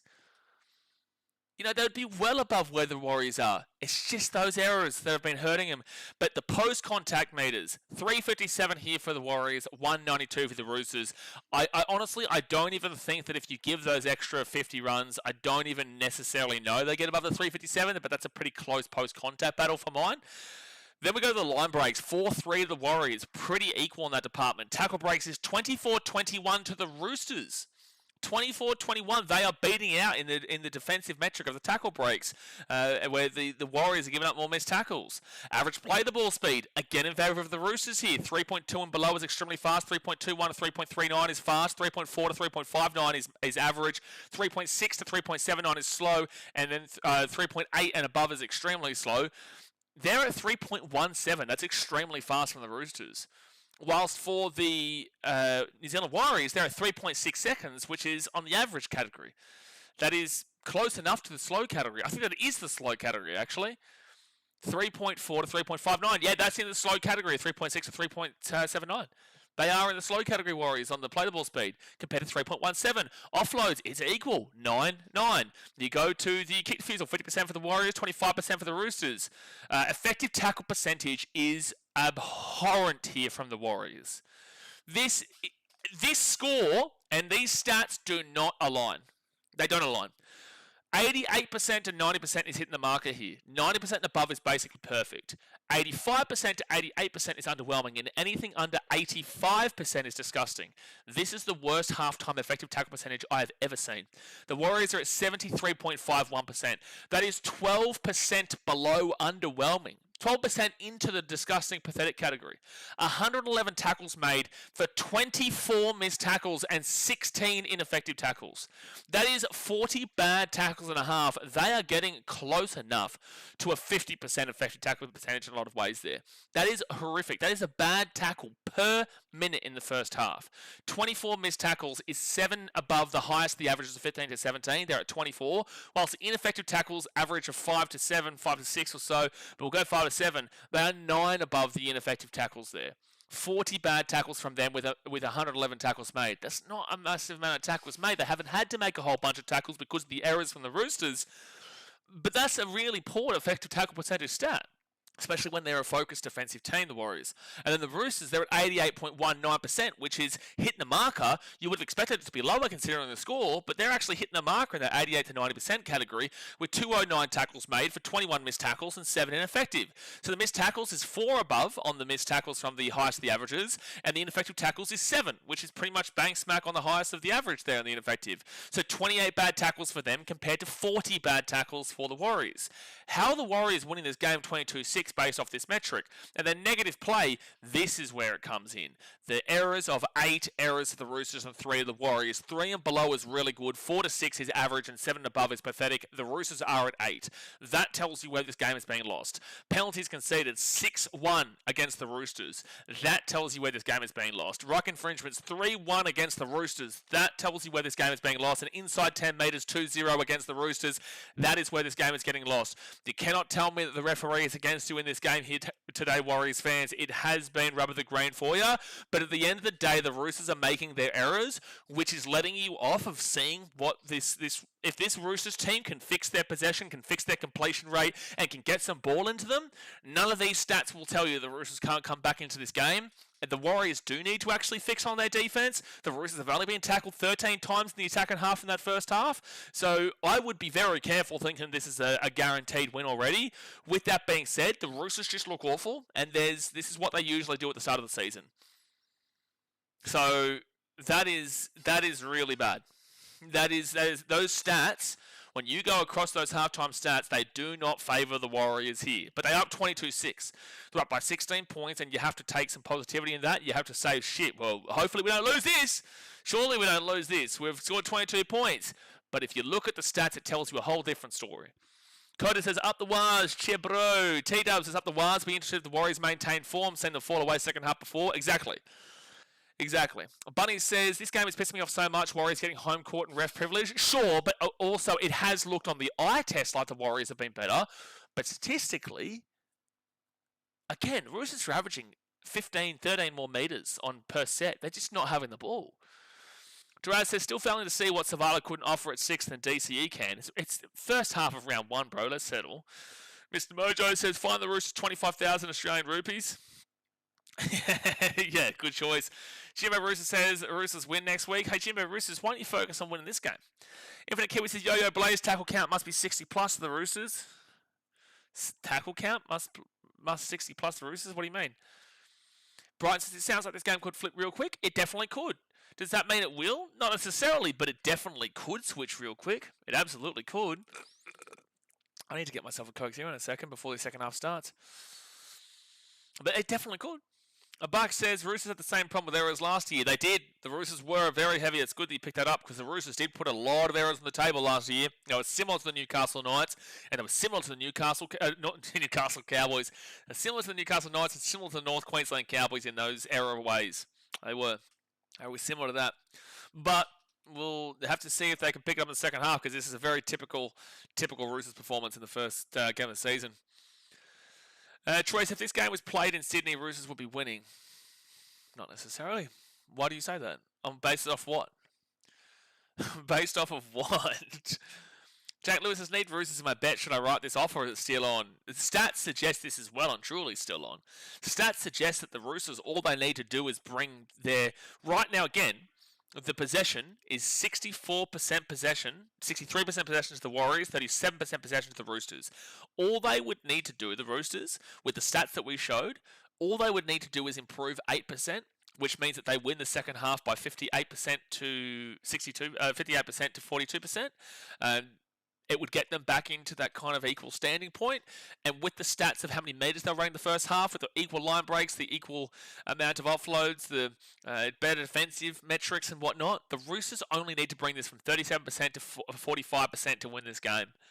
But it is just about getting that possession and not making those errors. They are their own detriment as we currently speak. Miss Chord says, how's over 41.5 looking? Good. I'd like that, to be fair. Over 41.5 looks good. Roosters discipline is very putrid, too much sauce. Yeah, it seems like they've had too much sauce recently.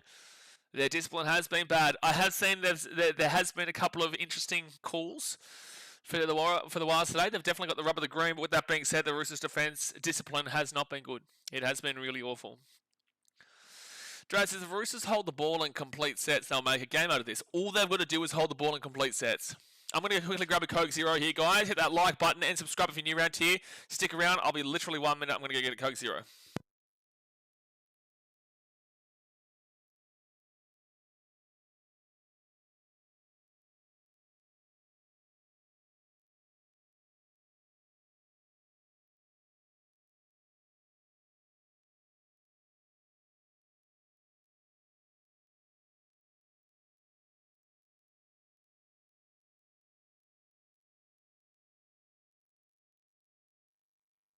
Alrighty. Alright, we're still waiting for the second half to get underway here. Don't forget Broncos Panthers right after this. Right after this bad boy. This is taking a while, actually. I just realised... What time am I meant to start that next stream up? Hold on 1 second. Because 3:10 PM for me over here. Can't people get this stream a lot? Yeah, you damn well better. You damn well better. Let me go have a look here. In regards to next one, still waiting for the second half to start up. If you haven't joined the tipping comp yet, guys, get into it. Get into the tipping comp. You can win your merchandise package. I'll drop it one more time. Oh, no, I just copied and pasted my Instagram. Well, go follow that if you haven't already. But the tipping competition for everyone on here on BKRsport is there. If you haven't joined it, you have missed a couple of games, but with that being said, still a full season to go. Firstly, go and follow the Instagram and then obviously join the tipping comp. Jack, unfortunately, it's game, set, and match, so I'd cash out. Not this game, set, match dribble again. Deary me. Deary me. I'm going to have to change that Broncos-Panthers to be going live exactly at 4, I guess. It'd be a nightmare if this game went to extra time for that one. There we go. Mimi says, yo, get around your memes. Danny Parser says, the Wars frustrating the Roosters, but the test is now... let's move this away. Sorry, I'm just fixing something right now.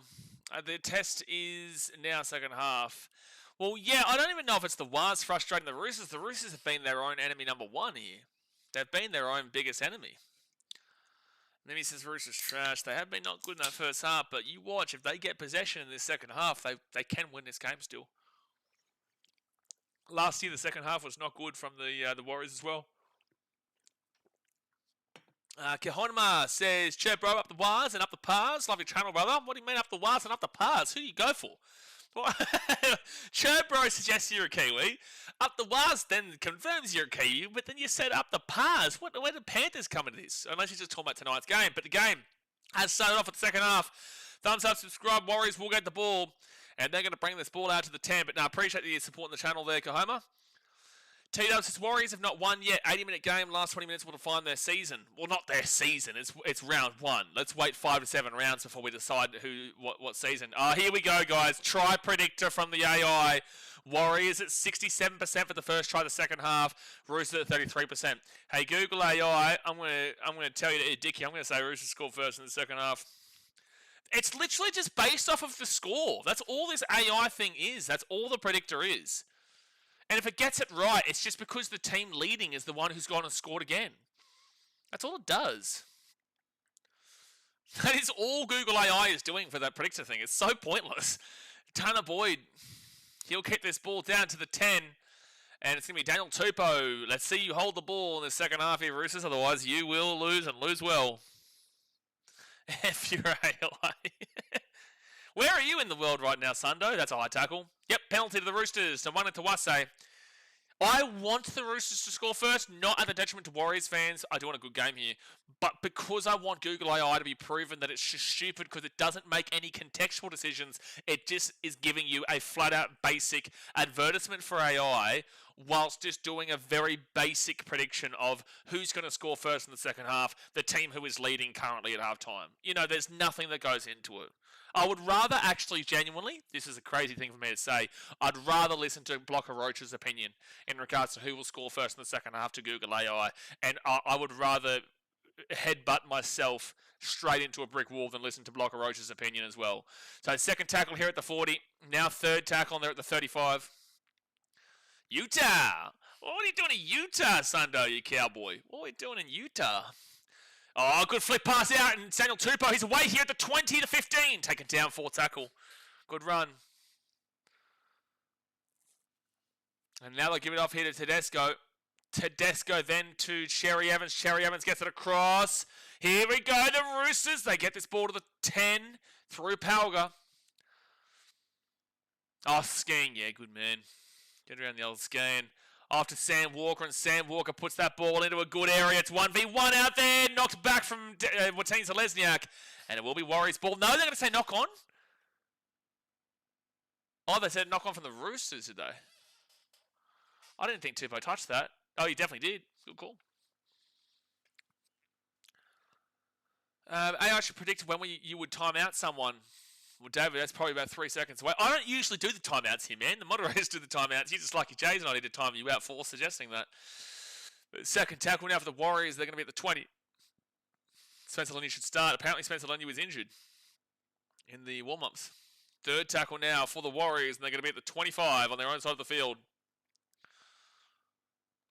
DTR's got first try score from AI. He's a 2K of the weekend. That's great, but that's a bit more of a niche discussion point. That is a better prediction based off of like legitimate stats compared to AI just giving you he's thrown the ball over the sideline there, Adam Pompey. That's not a good pass, and it'll be Roosters ball at 45. The halftime stat of who scores first in the second half is literally just simply based off of who scored last, basically, and who is the team in the lead. That is all that all that comes up with it on its metric. So 36 minutes to go here at a game. And the Roosters, Siwa Wong, good offload there to Benai Uelu. I don't know what he was doing. That was so pointless. I'd be so pissed off with the Uelu just then. You throw the ball away. You don't just lose 5 metres after the good offload from Siwa Wong. So Angus Crichton, if you're not going to make any metres and you're going to lose metres, you throw the ball away. Dave was on the money. Great call. Fantastic call from David. Fantastic call. Siwa Wong. He'll be 35 metres away. At least they're starting to get a bit more possession here, Roosters. And look at them start to get more time in the attacking half. 4th tackle. It's not like they can't get on the attack. Off to Sam Walker. Sam Walker at the back of Cherry Evans. Cherry Evans shot ball on the line. Jeez, that could have been easily a knock on. Good hands there from Nat Butcher to not drop it. Sam Walker. He's going to put that ball up into the corner. Not a good kick at all, but knocked back in here from the Roosters. Kicks it through. Here's Sam Walker. Oh, try time for Cherry Evans on debut. I called it too. I called it Cherry Evans try and eat that one, Google AI. Eat that one, Google AI. How about that? I predicted Cherry Evans on debut. And I told Google AI to eat a tick. How about that? Tried on with the Roosters 22-10. That ball just bounced everywhere. Bunker will look at this though. Bunker will look at this. But Sam Walker just kicks that through, and then he's, diving over the top of there, Tedesco, and Cherry Evans just comes through. He loses the ball there. You cannot blame Tedesco at all with that. There's play on there. I don't know why Warriors fans are getting up in the crowd. There's play on there. Poogle AI. That's what I'm saying. That's not giving you any actual... Oh, he's actually grounded this ball. This might actually just be a dropout here. They may call this actually a no try and a dropout. They may. It's going to be interesting what they call here. It's going to be interesting to see if he has control. We're still waiting for it to be confirmed. He's trying to scoop the ball up. He's trying to scoop it up. I don't know if he's got control, but this is interesting what they call. It's forced down short, and then as he's lost the ball. This is a tough call here for the bunker. The bunker, we're still waiting here to see if it's confirmed or not. We're still waiting.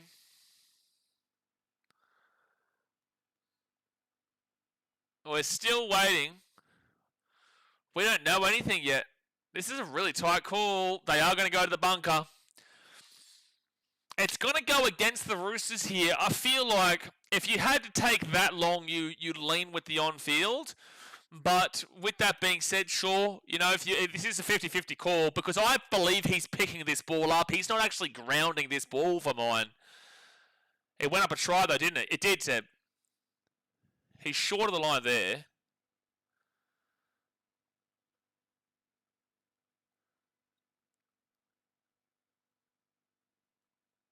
I would debate that he intentionally grounds it, but I'm okay with the call. It's 50-50. It's completely 50-50. Infinite Kiwis give it to them to make a game of it. But the Warriors have gotten all the way up to the green calls in today's game, Infinite Kiwi. Let's be serious now. But anyway, that is going to be a dropout here. Unlucky there for Ches. And the Warriors will have the dropout that goes a good kick to the 45 on the Roosters side of the field. But it does show you the fact that the Roosters are getting a lot more possession. And Egan Butcher with a great run into the 35. And they are getting a lot more possession in this attack and half. Yoelu off to Lindsay Collins. And Collins will be at the 25 on first tackle now. Jeez, Lindsay Collins there having a bit of a push and shove. Oh, Kurt Catewell might give away a penalty here. Catewell, there's going to be a 6 again for the Roosters coming up. Bit of a biffo here. Bit of a biffo. Lindsay Collins and Kurt Catewell are Queensland brothers. Funny. A little bit of a biffo. Not a bad call, but 50-50's going with the wires. 100% Duraz. No way you penalising the Roosters there. Get a grip of yourself, referee. Oh my gosh, please read the room. Oh my god, this referee has just been dreadful. It is just push and shove at the... Oh my gosh. Oh my gosh, dude. Oh, the game's gone, man, in regards to any form of anything. Bad call on Mawar, supported Two Sides Gaming. Oh my gosh, dude. The ref is painful. First tackle now for the Warriors at the halfway point. Like, bro, read the room, please. So Halasima comes on for Laban. That was ages ago. I don't know why that's only just shown on the screen. And now it'll be Jackson Ford is at the 45 on third tackle. This referee has been god awful, man. Halasima at the back of Tanner Boyd. Tanner Boyd then to Kurt Catewell. They did score a try off of a pretty poor call before, fourth tackle. Nah, Mike, I'm not listening to this, bro. We're not going down this path, man. This is so overused from Warriors fans. It is so ridiculously overused. Fifth tackle. So Tanner Boyd kicks that ball. It's a good kick in a good area, and the Warriors are going to score too. Oh my gosh, they've scored 2 tries off the back of a really poor call.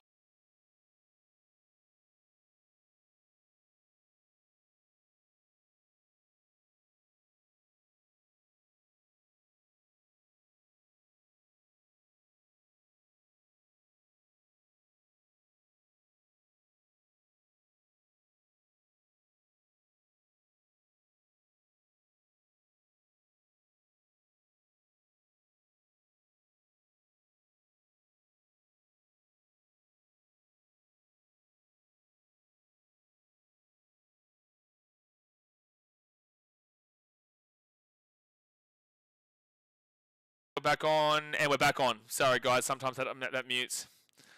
So Halasima scores, guys, but oh, dude, that's off of the back of two tries have been scored off of. Oh, no, he gets it. It's a try confirmed.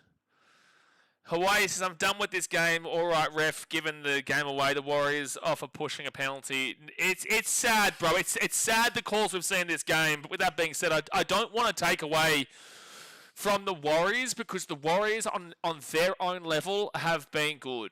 But it's like the Roosters are not getting an opportunity in this game. The rub of the green is going away from them. The Roosters are receiving all of the bad calls against them, and the Warriors are getting gifted everything. So it's like you would expect them to do what they're doing with the amount of ball that they're getting.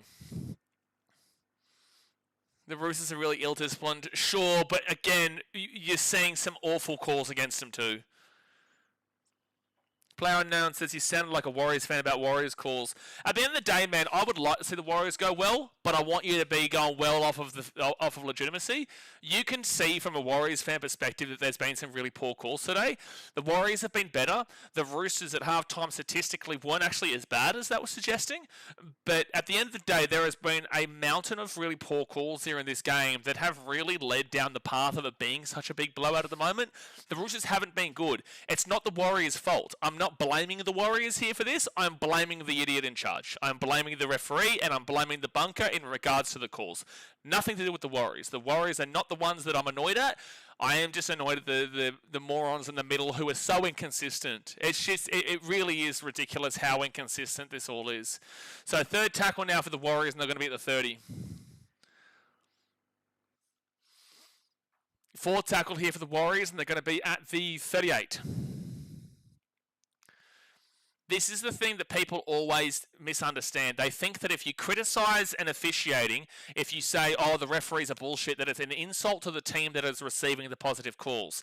It is not an insult. It is not even talking. It has absolutely nothing to do with the Warriors in regards to criticizing the officials. It has nothing to do with them.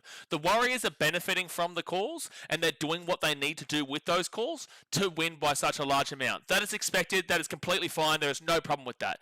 It's the idiots in charge that is completely separate. That is completely separate from the insults to here. If I was saying the Warriors were shit, that would be an insult to the Warriors. Tupou will get this ball at 35. Officiating is not an insult to the Warriors. 30 minutes to go here of the game. Hit that like button and subscribe. And now they'll get this ball out. Sam Walker to Navahu White, and Navahu White will be at the 30. 30 minutes to go of the game, guys. 30 minutes to go. Hit that like button and subscribe if you're new around here. They go out to the left to Sam Walker. Sam Walker dinks that ball over the top. Tedesco chasing it through. Oh, it's a good take in the end by Charles Newell Clockstad. It's going to be a dropout. It's a good take.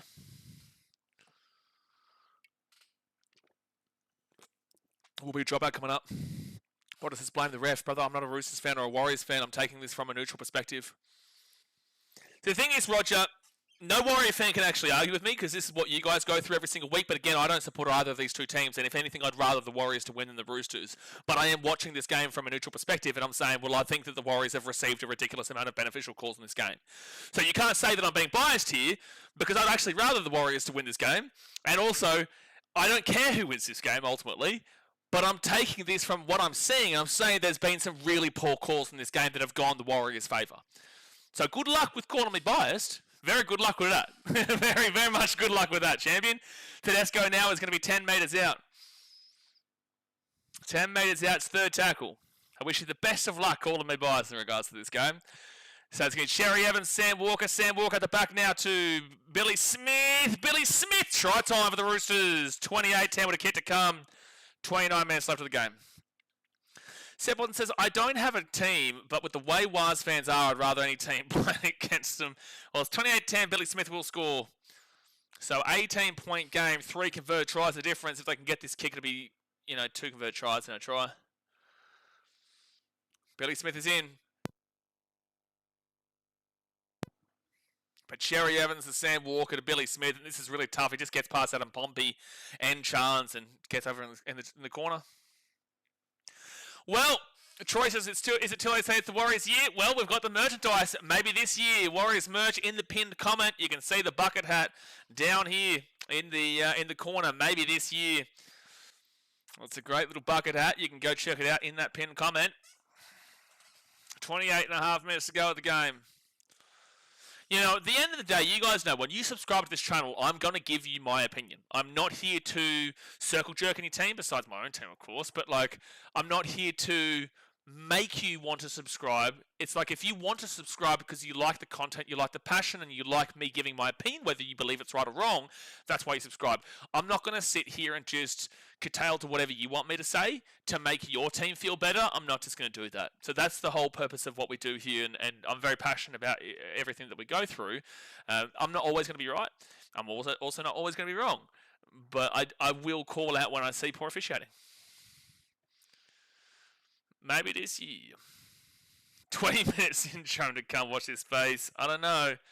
But there's still plenty of time here. Mike says, this is the last try. Roosters will get, mark my words, Waz will dominate now. Be nice to see him dominate in this game. Hawaii says, move it, Roosters, and score. Come pull off some magic you did last season. Move it. Well, they get the kick, so it is a 16-point game here. It's still there. It is still there. It is technically still there. Sports Life said, this is what we're talking about, Roosters. Get an opportunity up the other end. They score very quick. Correct. Why are there Knights fans in the crowd?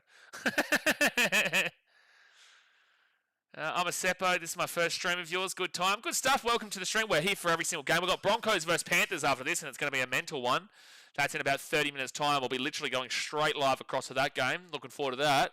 That was meant to be the big game of the day. Probably is going to be the big game of the day. I've gone with the Panthers in an underdog tip, but they shouldn't be an underdog. I think it should be $1.90 a piece. I think it should be quite literally even. It's funny that you say I'm a Seppo. So Tedesco gives it up to Siwa Wong, and he's going to be at the 30. And then tomorrow, guys, we have 2 streams. Usually we would have 3 streams tomorrow, but tomorrow there is Sharks Titans. So you get to watch me cry with my team for another consecutive year of the Gold Coast Titans. And then we do also have Manly versus the Raiders, which will be interesting. Connor Watson to the 35 on third tackle. I'd lean to Bronx faves because Suncorp, but it's round 1, so it's anyone's guess, really. I don't know. I like the Panthers to sneak it, but it's going to be interesting. Fourth tackle. Oh, no, they will call held. They got the offload away, but they did call held. Brother, League World Cup predictions? Man, we haven't even... Tedesco gets away here. Tedesco gets away. He's at the 50. He flicks underneath now to Billy Smith and with the 45-foot tackle. Brother, we're not going into World Cup predictions. That's 6-7 months away, brother. I don't even talk about Origin until the end of April, let alone the end of the World Cup. What are you talking about? As if we're talking World Cup predictions in March, bro. That tournament doesn't start till October. What do you mean? Second tackle. What are you doing? What are you doing? So Warriors, they'll get this ball to the 30 on third tackle. Casey says, he's a good watch, been following for a little while. Always a good time, especially when our team, the Titans, play. Everyone loves the Titans, Casey. Everyone's a Titans fan. Fourth tackle at the 40. That's like me doing some predictions for the 2029 Rugby League season with the Perth Bears and the Papua New Guinea Chiefs. So Sam Healy comes on. Let's see what impact he has. He comes on for Egan. It will be the Nwanga Tawase. He'll get this ball to the 20 on first tackle. Daz is 6 or 7 months or what? No. We'll see you in 5 minutes, Daz. We will be seeing you in 5 minutes, Mr. Moderator. Second tackle here at the 20. I know what you're doing. I know exactly what you're doing. I know exactly. See you later. All right, so the Roosters now. Daniel Tupou. He'll get this ball to the 30 on third tackle. Completion rate has at least up from 61% at halftime to 71%, but the Warriors have gone up as well from 88 to 90%. Nafahu White. He'll get this ball to the 45 on fourth tackle. Now it's Sam Walker back on the inside. Tedesco's away. Angus Crichton. Crichton's going to score here for the Roosters. And it's game on. 28-16 with a kick to come. 12-point game. 25 minutes to go here, Warriors. Buckle your seatbelts, lads, because I told you at halftime the stats weren't in your favour. 28-16, kick to come. Angus Crichton scores. Tedesco through and Sam Walker with the line break assist. And we have got a game here, folks. Connor Watson, Sam Walker, inside play to Tedesco. Very similar to a Cameron Smith, Cooper Cronk, Billy Slater-esque, and then he gets the ball off to... Who was a back rower back then? Who was a primetime back rower for the Storm? Maybe like a Kenny Bromwich? Like a Kenny Bromwich? Cam Smith to Cooper Cronk to Billy Slater, then to Kenny Bromwich? Hawaii says, yes, come back, baby, we're doing it. Well, let's just see. 24 minutes to go here. They're in the game. Crichton with the try. Kafusi's a great one, actually, Brighton. That's a great one. Derek Sims. I want to time you out with Daz Mitchell. The Roosters look like they might be too good regardless of the bad calls. Well, let's settle down. Warriors are still at 28-16. But Sam Walker here. Can he make the kick and bring it within 10? Your commentary keeps evolving, dude. Appreciate you, Jared. Sam Walker. Let's see him make it a 10-point game here and really bring this game to a nail-biting knife's edge. And he makes the kick. So it is 28-18. 24 minutes to go. Is the comeback on ways? Plenty of time to go here. 62% of people have voted in the poll for the Warriors through 600 votes. This is actually going to be a good game next week as the... I think the Warriors take on the Raiders next week, don't they? Yes, the Warriors take on the Raiders in Auckland next week. That'll be a good test for you. Obviously, get through this game here first, but that will be a good test for you against the Raiders next week.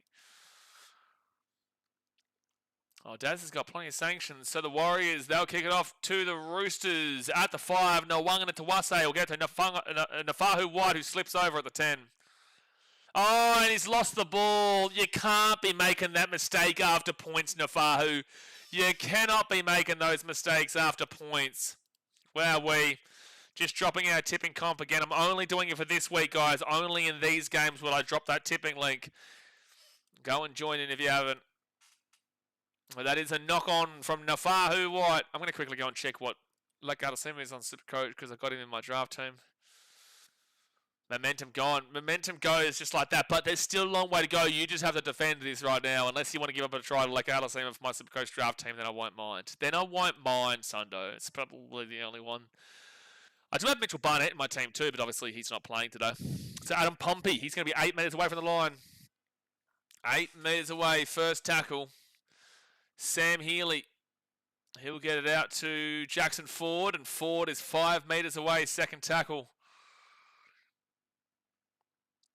Sam Healy to Tanner Boyd. He's been good today, Tanner Boyd. Gives it to Fisher Harris. And Fisher Harris will be at the 5. He needs to have a better season this year, Fisher Harris. He was solid last year, but not at his prime-time best like he was at the Panthers. Tanner Boyd knock on, and the Roosters get the ball to 10. That's huge here for the Chooks. Oh, he's called a penalty late. Oh, get your hand off it, referee. I will take the 2 here, Warriors. Right in front. Take the 2 to make it 30-18. Take the 2 every day of the week. Get your hand off it, referee. Get your hand off it. Take the 2 here, was. Yeah, they will. Get your hand off it. Penalty. So they will take the 2, you would assume, to make it a 12-point game here. Let's see this. Oh, he's already played the ball, though. Like, what are you calling offside there? He's already played the ball. He's already played... Anyway, we take it, Infinite Kiwi, exactly. The penalty was offside, right, but can you please change your name, by the way? Please. I can't read your name out. Please change your YouTube name. I'm not reading your name out. The ref has beef with Teddy. The ball has already been played. He was just fast off of the mark. That should have been a penalty. Hawaii says, oh, hell no, who is this ref? Boot this ref out of here. I'm about to be sick of this ref. Outer. A lot of ref sick in there. But Tanner Boyd, he missed a penalty before. Not Tanner Boyd did. Tanner Boyd always gets it because he never misses.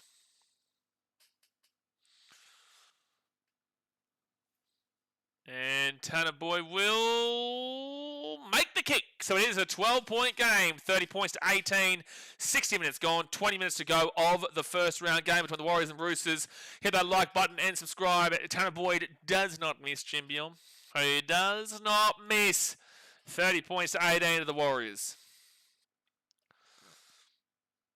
That was a fair penalty, although another one for Waz. I don't think it was, Duraz. I disagree. I thought that Tedesco had already run once the ball had been rolled. I think as the ball's being rolled that he is running. You are allowed to run as the ball's being rolled. I don't agree with that being a penalty. I don't think that he was offside. So anyway, this is going to be Warriors ball here at the 10. If he had have run before the ball was played, then sure, that's a penalty. But he'd run when the ball was being played. So it's Fisher Harris who gets his ball to the 15, his second tackle. Up the Chooks, Blake says, well, good luck. Warriors right now trying to hold out in a 30 points to 18 lead.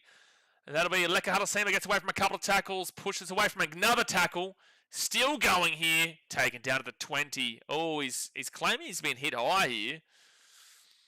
Claiming he's been hit high. For third tackle against Sam Healy, Fisher Harris. They got numbers here. They got numbers here. Adam Pompey. Adam Pompey. Adam Pompey. Back on the inside of Sam Healy. Healy here at the 35. At the 30. Still going. Offloads a chance. Oh, he can't get the offload away. Fourth tackle at the 15. If the Warriors score here, you would argue that's probably game. 3 tries would be a bit too much to come back from. Right now, it's only 2. Tanner Boyd, they come up at the line. It's going to be Dallin here at the 20. He's at the 15. He cuts back in, back at the 20. Fifth tackle. Fifth tackle. 20 metres away. Tanner Boyd puts that up into the air, and that's an awful kick. And the Noana Tawase, he'll catch that ball in goal. And it's going to be a 0 tackle set coming up from the 20. So 7 tackles incoming. And 0 tackle now for the Roosters at the 28. It was not a good kick, unfortunately, from Tan. He's had a good game, but that wasn't a good kick. Oh, no, Noana Tawase is struggling to get up here. Oh, no, I think it's a cramp. God bless him. And Jackson Ford's also grabbing his shoulder right now. God bless him. That was an awkward play here from Noana Tawase to catch that ball in goal too, mind you. Yeah, Tanner's second half's not been fantastic, but the first half was really good. I think he's got a cramp here. Noana Tawase. He tried to get up and just couldn't.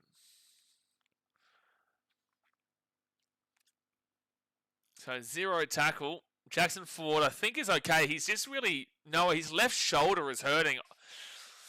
You'd look to be taking him off. I would be.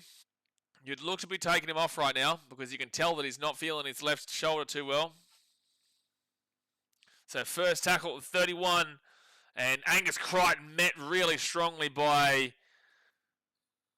Adam Pompey. 6 again here for the Roosters at the 45 or 42. You can't be giving away these 6 agains right now, Warriors, with it only being 12 points. Cherry Evans, he'll give it to Tedesco, and Tedesco is going to be taken down to the 40. I don't know why that was such a slow play. And it's a penalty here to the Roosters for back chat. Okay, so what's happened here is that Sam Tedesco has run behind his own player, but he's stopped immediately behind his own player and just gone straight down, right? So it's not an obstruction, but if he kept playing on with it, it would have been an obstruction. So Aaron Clark has called that as an obstruction and has then had dissent penalty against him for talking smack to the referee. I know that's what Ez would do. I back in the call. Ez is an amazing dude, amazing player. He's a tough unit. He backs his team. He loves his team. He's passionate about the game. I know he would have back chatted just then, but it was the wrong time to back chat. Second tackle now at the 25. They go out to the left. Connor Watson at the Sam Walker. Sam Walker underneath to Egan Butcher, and Butcher is going to be 20 metres out from the line. Third tackle. Third tackle at the 20. They go to the right. It's going to be Sam Walker. Sam Walker to Cherry Evans. Cherry Evans steps. He's still going. Gets the offload away. Sam Walker. Sam Walker at the 15. He'll give it to Tedesco. Tedesco still going. Tedesco still going. Taking down to the 10. Fourth tackle. Big defense coming up here, Warriors. Connor Watson, he goes quickly. He gets the offload away to Cherry Evans. Cherry Evans quickly. They got numbers. Sam Walker, flick pass. Nothing going on there. Billy Smith still going 5 metres out. Fit tackle. Tupou. And they kick it through. Oh, that's a brilliant grab. Oh, he's lost the ball. Roosters 6 again. 5 metres out. Sam Healy with a brilliant grab to stop a try and then loses the ball, unfortunately. So at least it's a 6 again and not a try. Needed to hold the ball, but at least he didn't give up the try. Roosters now, they're putting that pressure, they're putting that possession on in the attacking area. Connor Watson very quickly off to Sam Walker. Sam Walker kicks his ball through! It's a risky play. It's going to be a dropout. It's going to be a risky play dropout. What a finish we have coming up in this game. Roosters on the comeback here. Yeah. Sam Healy did well to grab that ball, but then as he was getting up, he loses the ball.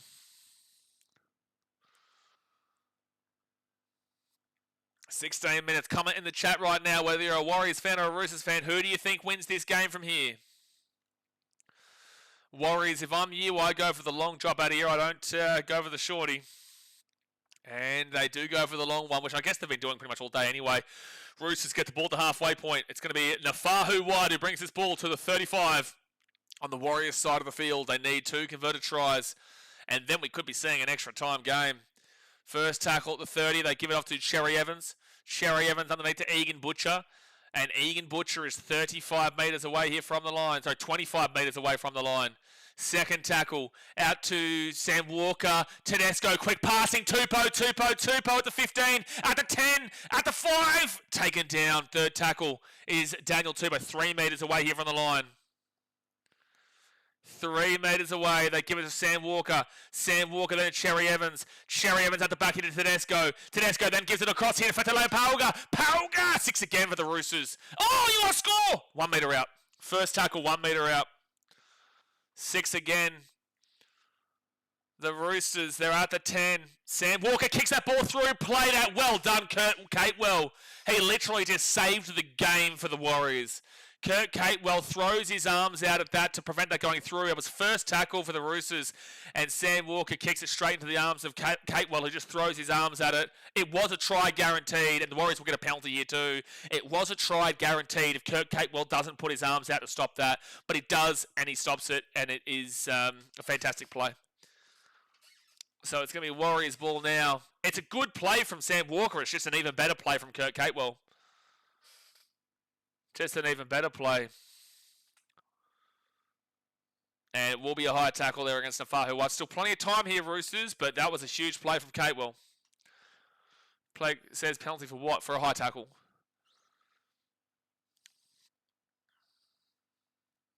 So 14 minutes left. And Warriors with the ball to halfway point. I feel like whoever scores next wins, really. 9-3 on the penalty count. Those Roosters penalties, 2 of them have come in the last 3 minutes. So it was 9-1. Second tackle now for the Warriors. And they'll be Warriors at the 40. Give us some commentary on Stuart McGill this week. Rubbo, we'll talk about that. We spoke about that in the cricket stream last night, man. We don't need to talk about that right now. Third tackle here at the 40. But on the cricket streams, we definitely will. And we did. So 4th tackle now for the Warriors. They are 33 metres out. Tanner Boyd, he gives it to Fisher Harris, and Fisher Harris will beat the 30, gives the offload away to Aaron Clark. Tanner Boyd, don't make a mistake here. Halasima gets away from 1 tackle, gets away from 2 tackles. And then offloads it to Aaron Clark. And Aaron Clark will be at the 40. He came on late, Halasima. At least he's got some points with the try and whatnot, but unfortunately just doesn't play, hasn't been able to play the full game at the moment. Kick that ball up, and it will be Nawanda Tawase taking it down to the 10. Well, I'm sorry, I missed the cricket stream. So move on, move on, move on, move on, move on, move on. 13 minutes to go of the game. Move on. Intercept the ball. Do something for the love of everything, Roosters.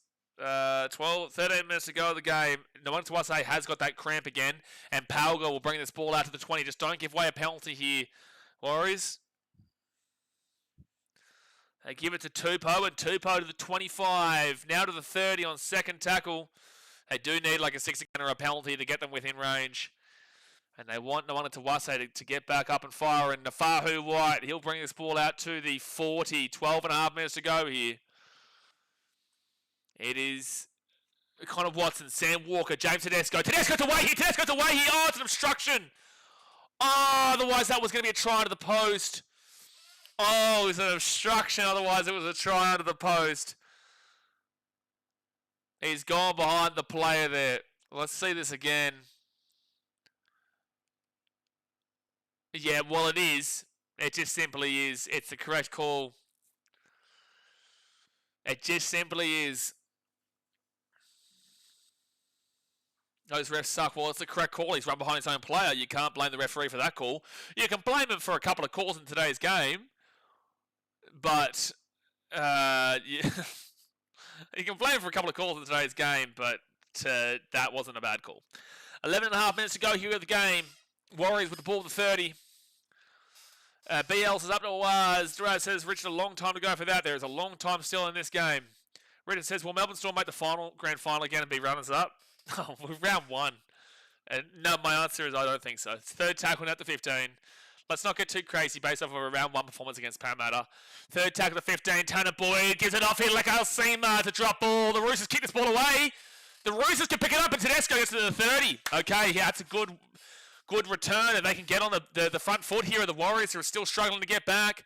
Sam Walker, he'll flick this ball all the way over the top, and they're away here, the Roosters. They're at the 35, they're at the 40, they're at the 50. It's Nawanda Tawase. Nawanda Tawase steps. He steps again, he's at the 40. He's at the 35. It's first tackle here for the Roosters. 10 minutes to go here of the game, guys. Hit that like button and subscribe.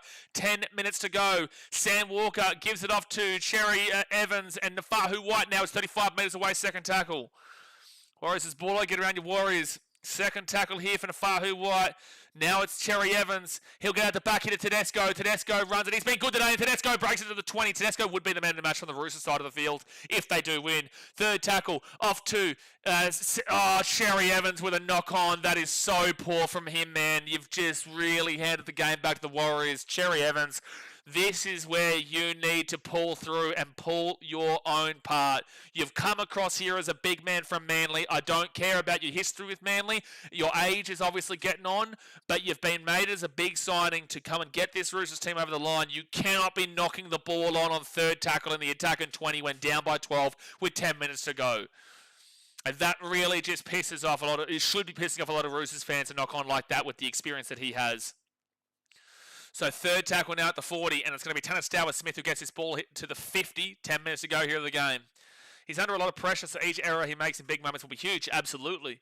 But, you know, he's had pressure his entire career. He's done well with it until the last minute, but, yeah, disappointing there from Ches. Fifth tackle now at the halfway point, but this is a prime-time Roosters performance in a round one game. They never usually win round ones. So line break, 6 for the Roosters, 4 for the Warriors. I feel like most of those have come from Tedesco. And now Daniel Tupou, he's going to bring this ball to the 25 on first tackle. Still plenty of time here, Roosters fans, and Warriors, have some faith. Just have some faith. Maybe this year. Check out the merchandise in the pinned comment. Maybe it is this year. Second tackle now for the Roosters. Nawanda Tawase. Don't give away a penalty here, Pompey. Sam Walker, good step. He gives it away to Cherry Evans, and Ches will get this ball to the 45. I haven't complained with Sam Walker today. Ches, yes, there has been an issue in this game so far. They give it out to Nat Butcher, and Nat Butcher is going to be the 48 4 tackle. Carl says, I have no idea what's going on, but it sounds exciting. It is exciting right now. Nafahu White, he'll be the 40. 38 fit tackle, 1 try for the Roosters, and this will be a gangbusters finish. Connor Watson to Sam Walker. Sam Walker at the 30. He'll whack that ball up. The chase is good here from Tedesco. It's a good kick in a good area. Tedesco outlocks the ball. Tedesco ball. Flicks it back. Why is Tedesco flicking that ball? Is it a knock on? It is a knock on from the Warriors. Here's the Roosters 10 metres out. Here we go. Warriors knock on. Roosters will get the ball 10 metres away here from the line. Seb says, if you don't buy the merch, it won't be your year. If you don't buy the merch, it won't be a year. Absolutely. But, yeah, apparently Sam Healy copped some studs. Oh, no, he copped a head to the face in the tackle of Tanner Stowers-Smith. Tanner Stowers-Smith has got a big, bulky head as well. But, yeah, Dallin loses the ball. Tedesco picks it up and flicks it back. I guess he knew there was a risk he could play it. Maybe 7 minutes and 51 seconds. You have to hold out this set right now. Don't give them a full 8 minutes to score 1 try, but that would just be the extra time too. They need 2 converted tries to send it to extra time. Wade Egan will come back in. Come on, Waz, let's go. 40-18. No, you ain't scoring. You ain't getting 40-18. You just got to be thinking and hoping that you win from here, man. Just be caring about the win from here. Don't be looking at scoring a specific amount. Just be caring about the win from here.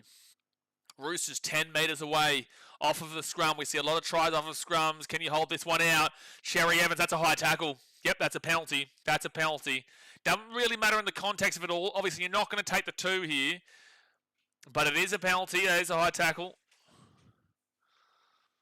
So they'll be 10 metres away. And just don't give away a sin bin too from too many ill-disciplined calls as well, Warriors, because that would kill you. 5 metres away from the line, first tackle. Since Nat Butcher rolls it back to Wase, off to Sherry Evans, then to Nafahu White. And Nafahu White will be 8 metres away from the line, second tackle. Oh, of course they're not going to take the 2, Hawaii. What are you talking about? They're down by 12 points. Sherry Evans out the back. Sam Walker. Here we go. They got a chance. Tedesco. Oh, but they've slipped over at the line. Tupou. He'll be 5 metres out for third tackle. Oh, he slipped over. They give it to Sam Walker. Sam Walker off to Cherry Evans. Cherry Evans, show your experience now. Lindsay Collins, he'll bring this ball to the 10 on 4 tackles. 7 minutes to go here of the game. They go short side. Off to Sam Walker. Sam Walker into the line. Angus Crichton 4 metres out. Good defence here from the Warriors. 4 metres away. Connor Watson, short ball. Intercept by the Warriors, and they've got this ball to the 10. James Fisher-Harris with a massive intercept there. Fisher-Harris on the line, gets the intercept and brings it out of the 12. Now, just don't make a mistake here. That was brilliant. Just slow down in the comments, please, Hawaii. Please don't spam the chat with please and yes and all that type of stuff. Just slow down in the comments. So it's going to be third tackle here for the Warriors. They'll be at the 23. Great grab from James Fisher-Harris, though. He made a lot of mistakes in really clutch and crucial moments last year in the back end of games that did actually cost him in a couple. So that was a good sign there to show that he did get the big moment. It's not game yet, Maya. You need to get through to the last minute without giving up another try. There's still plenty of time. 6 minutes 22. Guys, has this been anyone's first ever game of rugby league? Why have we had someone say that it's game over at the 35-minute mark and now with a whole 6 minutes 22 to go here? It's not game. It's game if it's the Warriors ball with a minute and a half to go. Like, 2 tries can be done that. I remember 2 games of the Roosters versus Rabbitohs in 2011. We saw the Roosters down by 10 points to the Rabbitohs with 1 minute to go, and then they won that game. And then the Rabbitohs in the follow-up game that very same year were down by the same margin with a minute to go, and they scored twice. Guys, it is so long to go still in this game. It's not game yet. So 4 tackle at the 30. There is still time, but I would be confident that the Warriors get over the line, but it's not game just yet.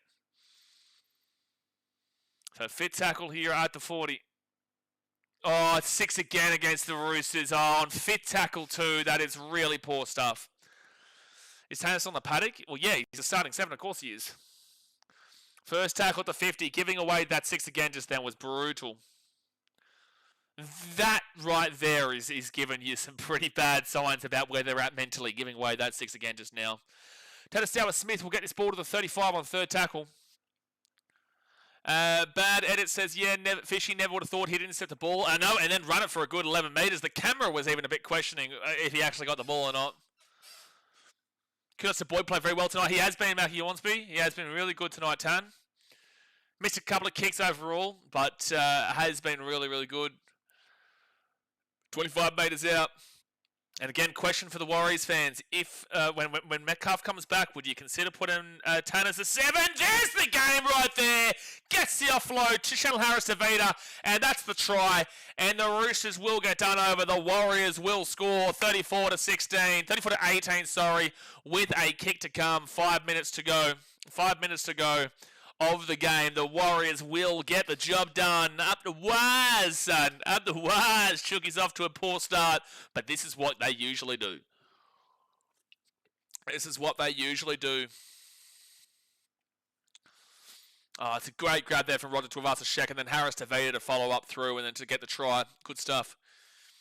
Discipline has been the key word tonight. Sports Life. Discipline has been a key word. That has been the key one. Warriors, thank you for the live. We're here for every single game, and we've got to go to the Broncos-Panthers literally straight after this. Serpent says, don't worry, Waz, you're still going to be bottom 4. I don't think anyone would have had them in the bottom 4. I still think that overall this season, I do have my questions and concerns, but this has been a good performance from them. The referees in the first half weren't spectacular, and it has been a pretty hefty penalty count in favour of the Warriors, but I think they deserve this game still. They were the better team out of the two, minus the calls. Plenty to talk about for this one. Plenty to talk about. Lagan says a game of trash versus garbage. Well, Lagan, let's settle down in regards to that from a Bulldogs Dragons perspective. Let's settle down in regards to garbage versus trash. Is it still too early to say game, set, match? Not too early now, Royal Grand Majesty. This is the thing. You can say it now. You can't say it at the 35 damn well minute mark, and you definitely can't say it still with 6 minutes to go and it's 12-point game. And Tanner Boyd never misses, so he gets the kick. Warriors deserve the win for sure, fair play, but some lucky calls to gift it, but they have had their calls against them, so fair play. Warriors haven't had their fair calls, they haven't had calls against them in this game, but the Roosters have. With that being said, Warriors were still the clear better team. I know that the Dogs game was also trash versus garbage, but this game is also... you guys can deal with that, that's not me. Remember this last time adding the full strength yet? Yeah, you're overrating your team a little bit, but at the end of the day, you're a Warriors fan, so of course you're going to think that way. Player unknown says that Warriors 40 points looking more likely than the Roosters W now.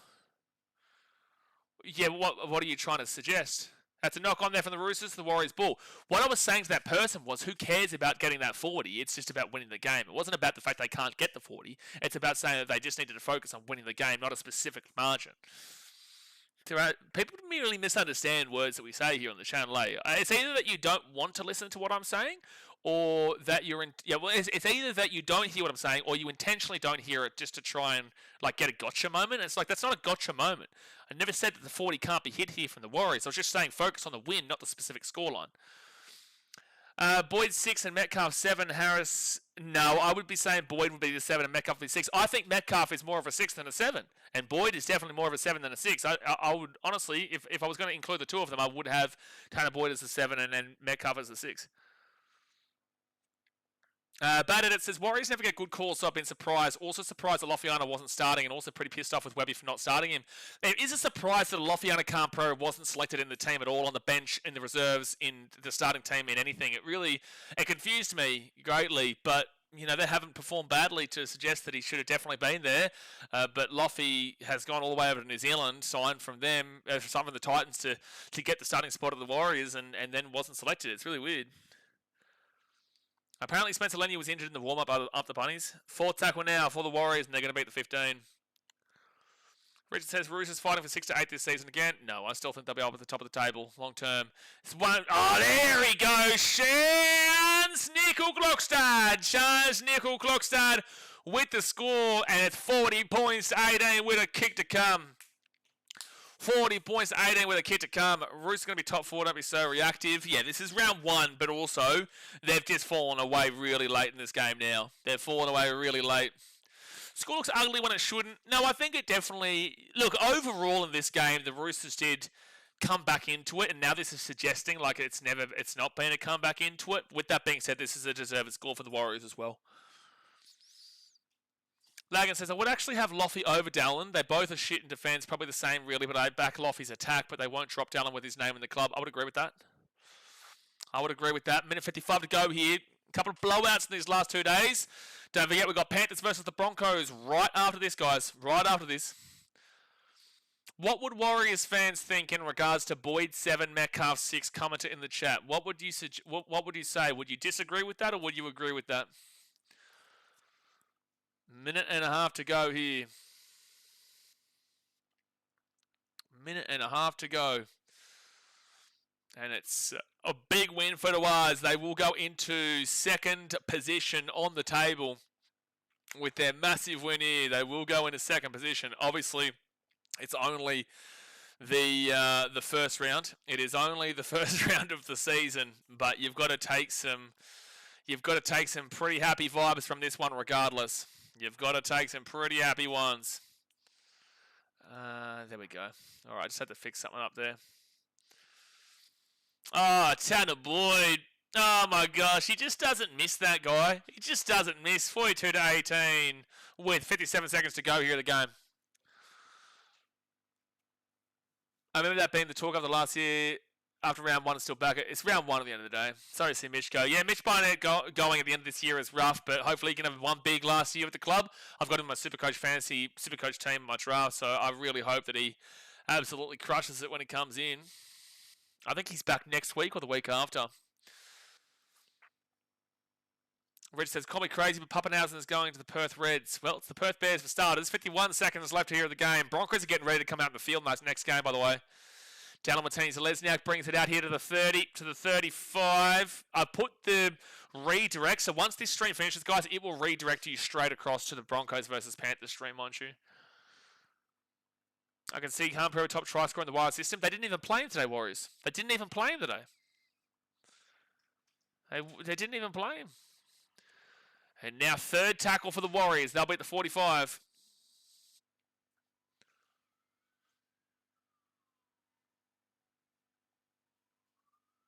Oh, wait, what's this? Paul says, you know the game, been watching you for years, and as a big fan, you know your stuff. And look, you've been running down the wires as long as I know you.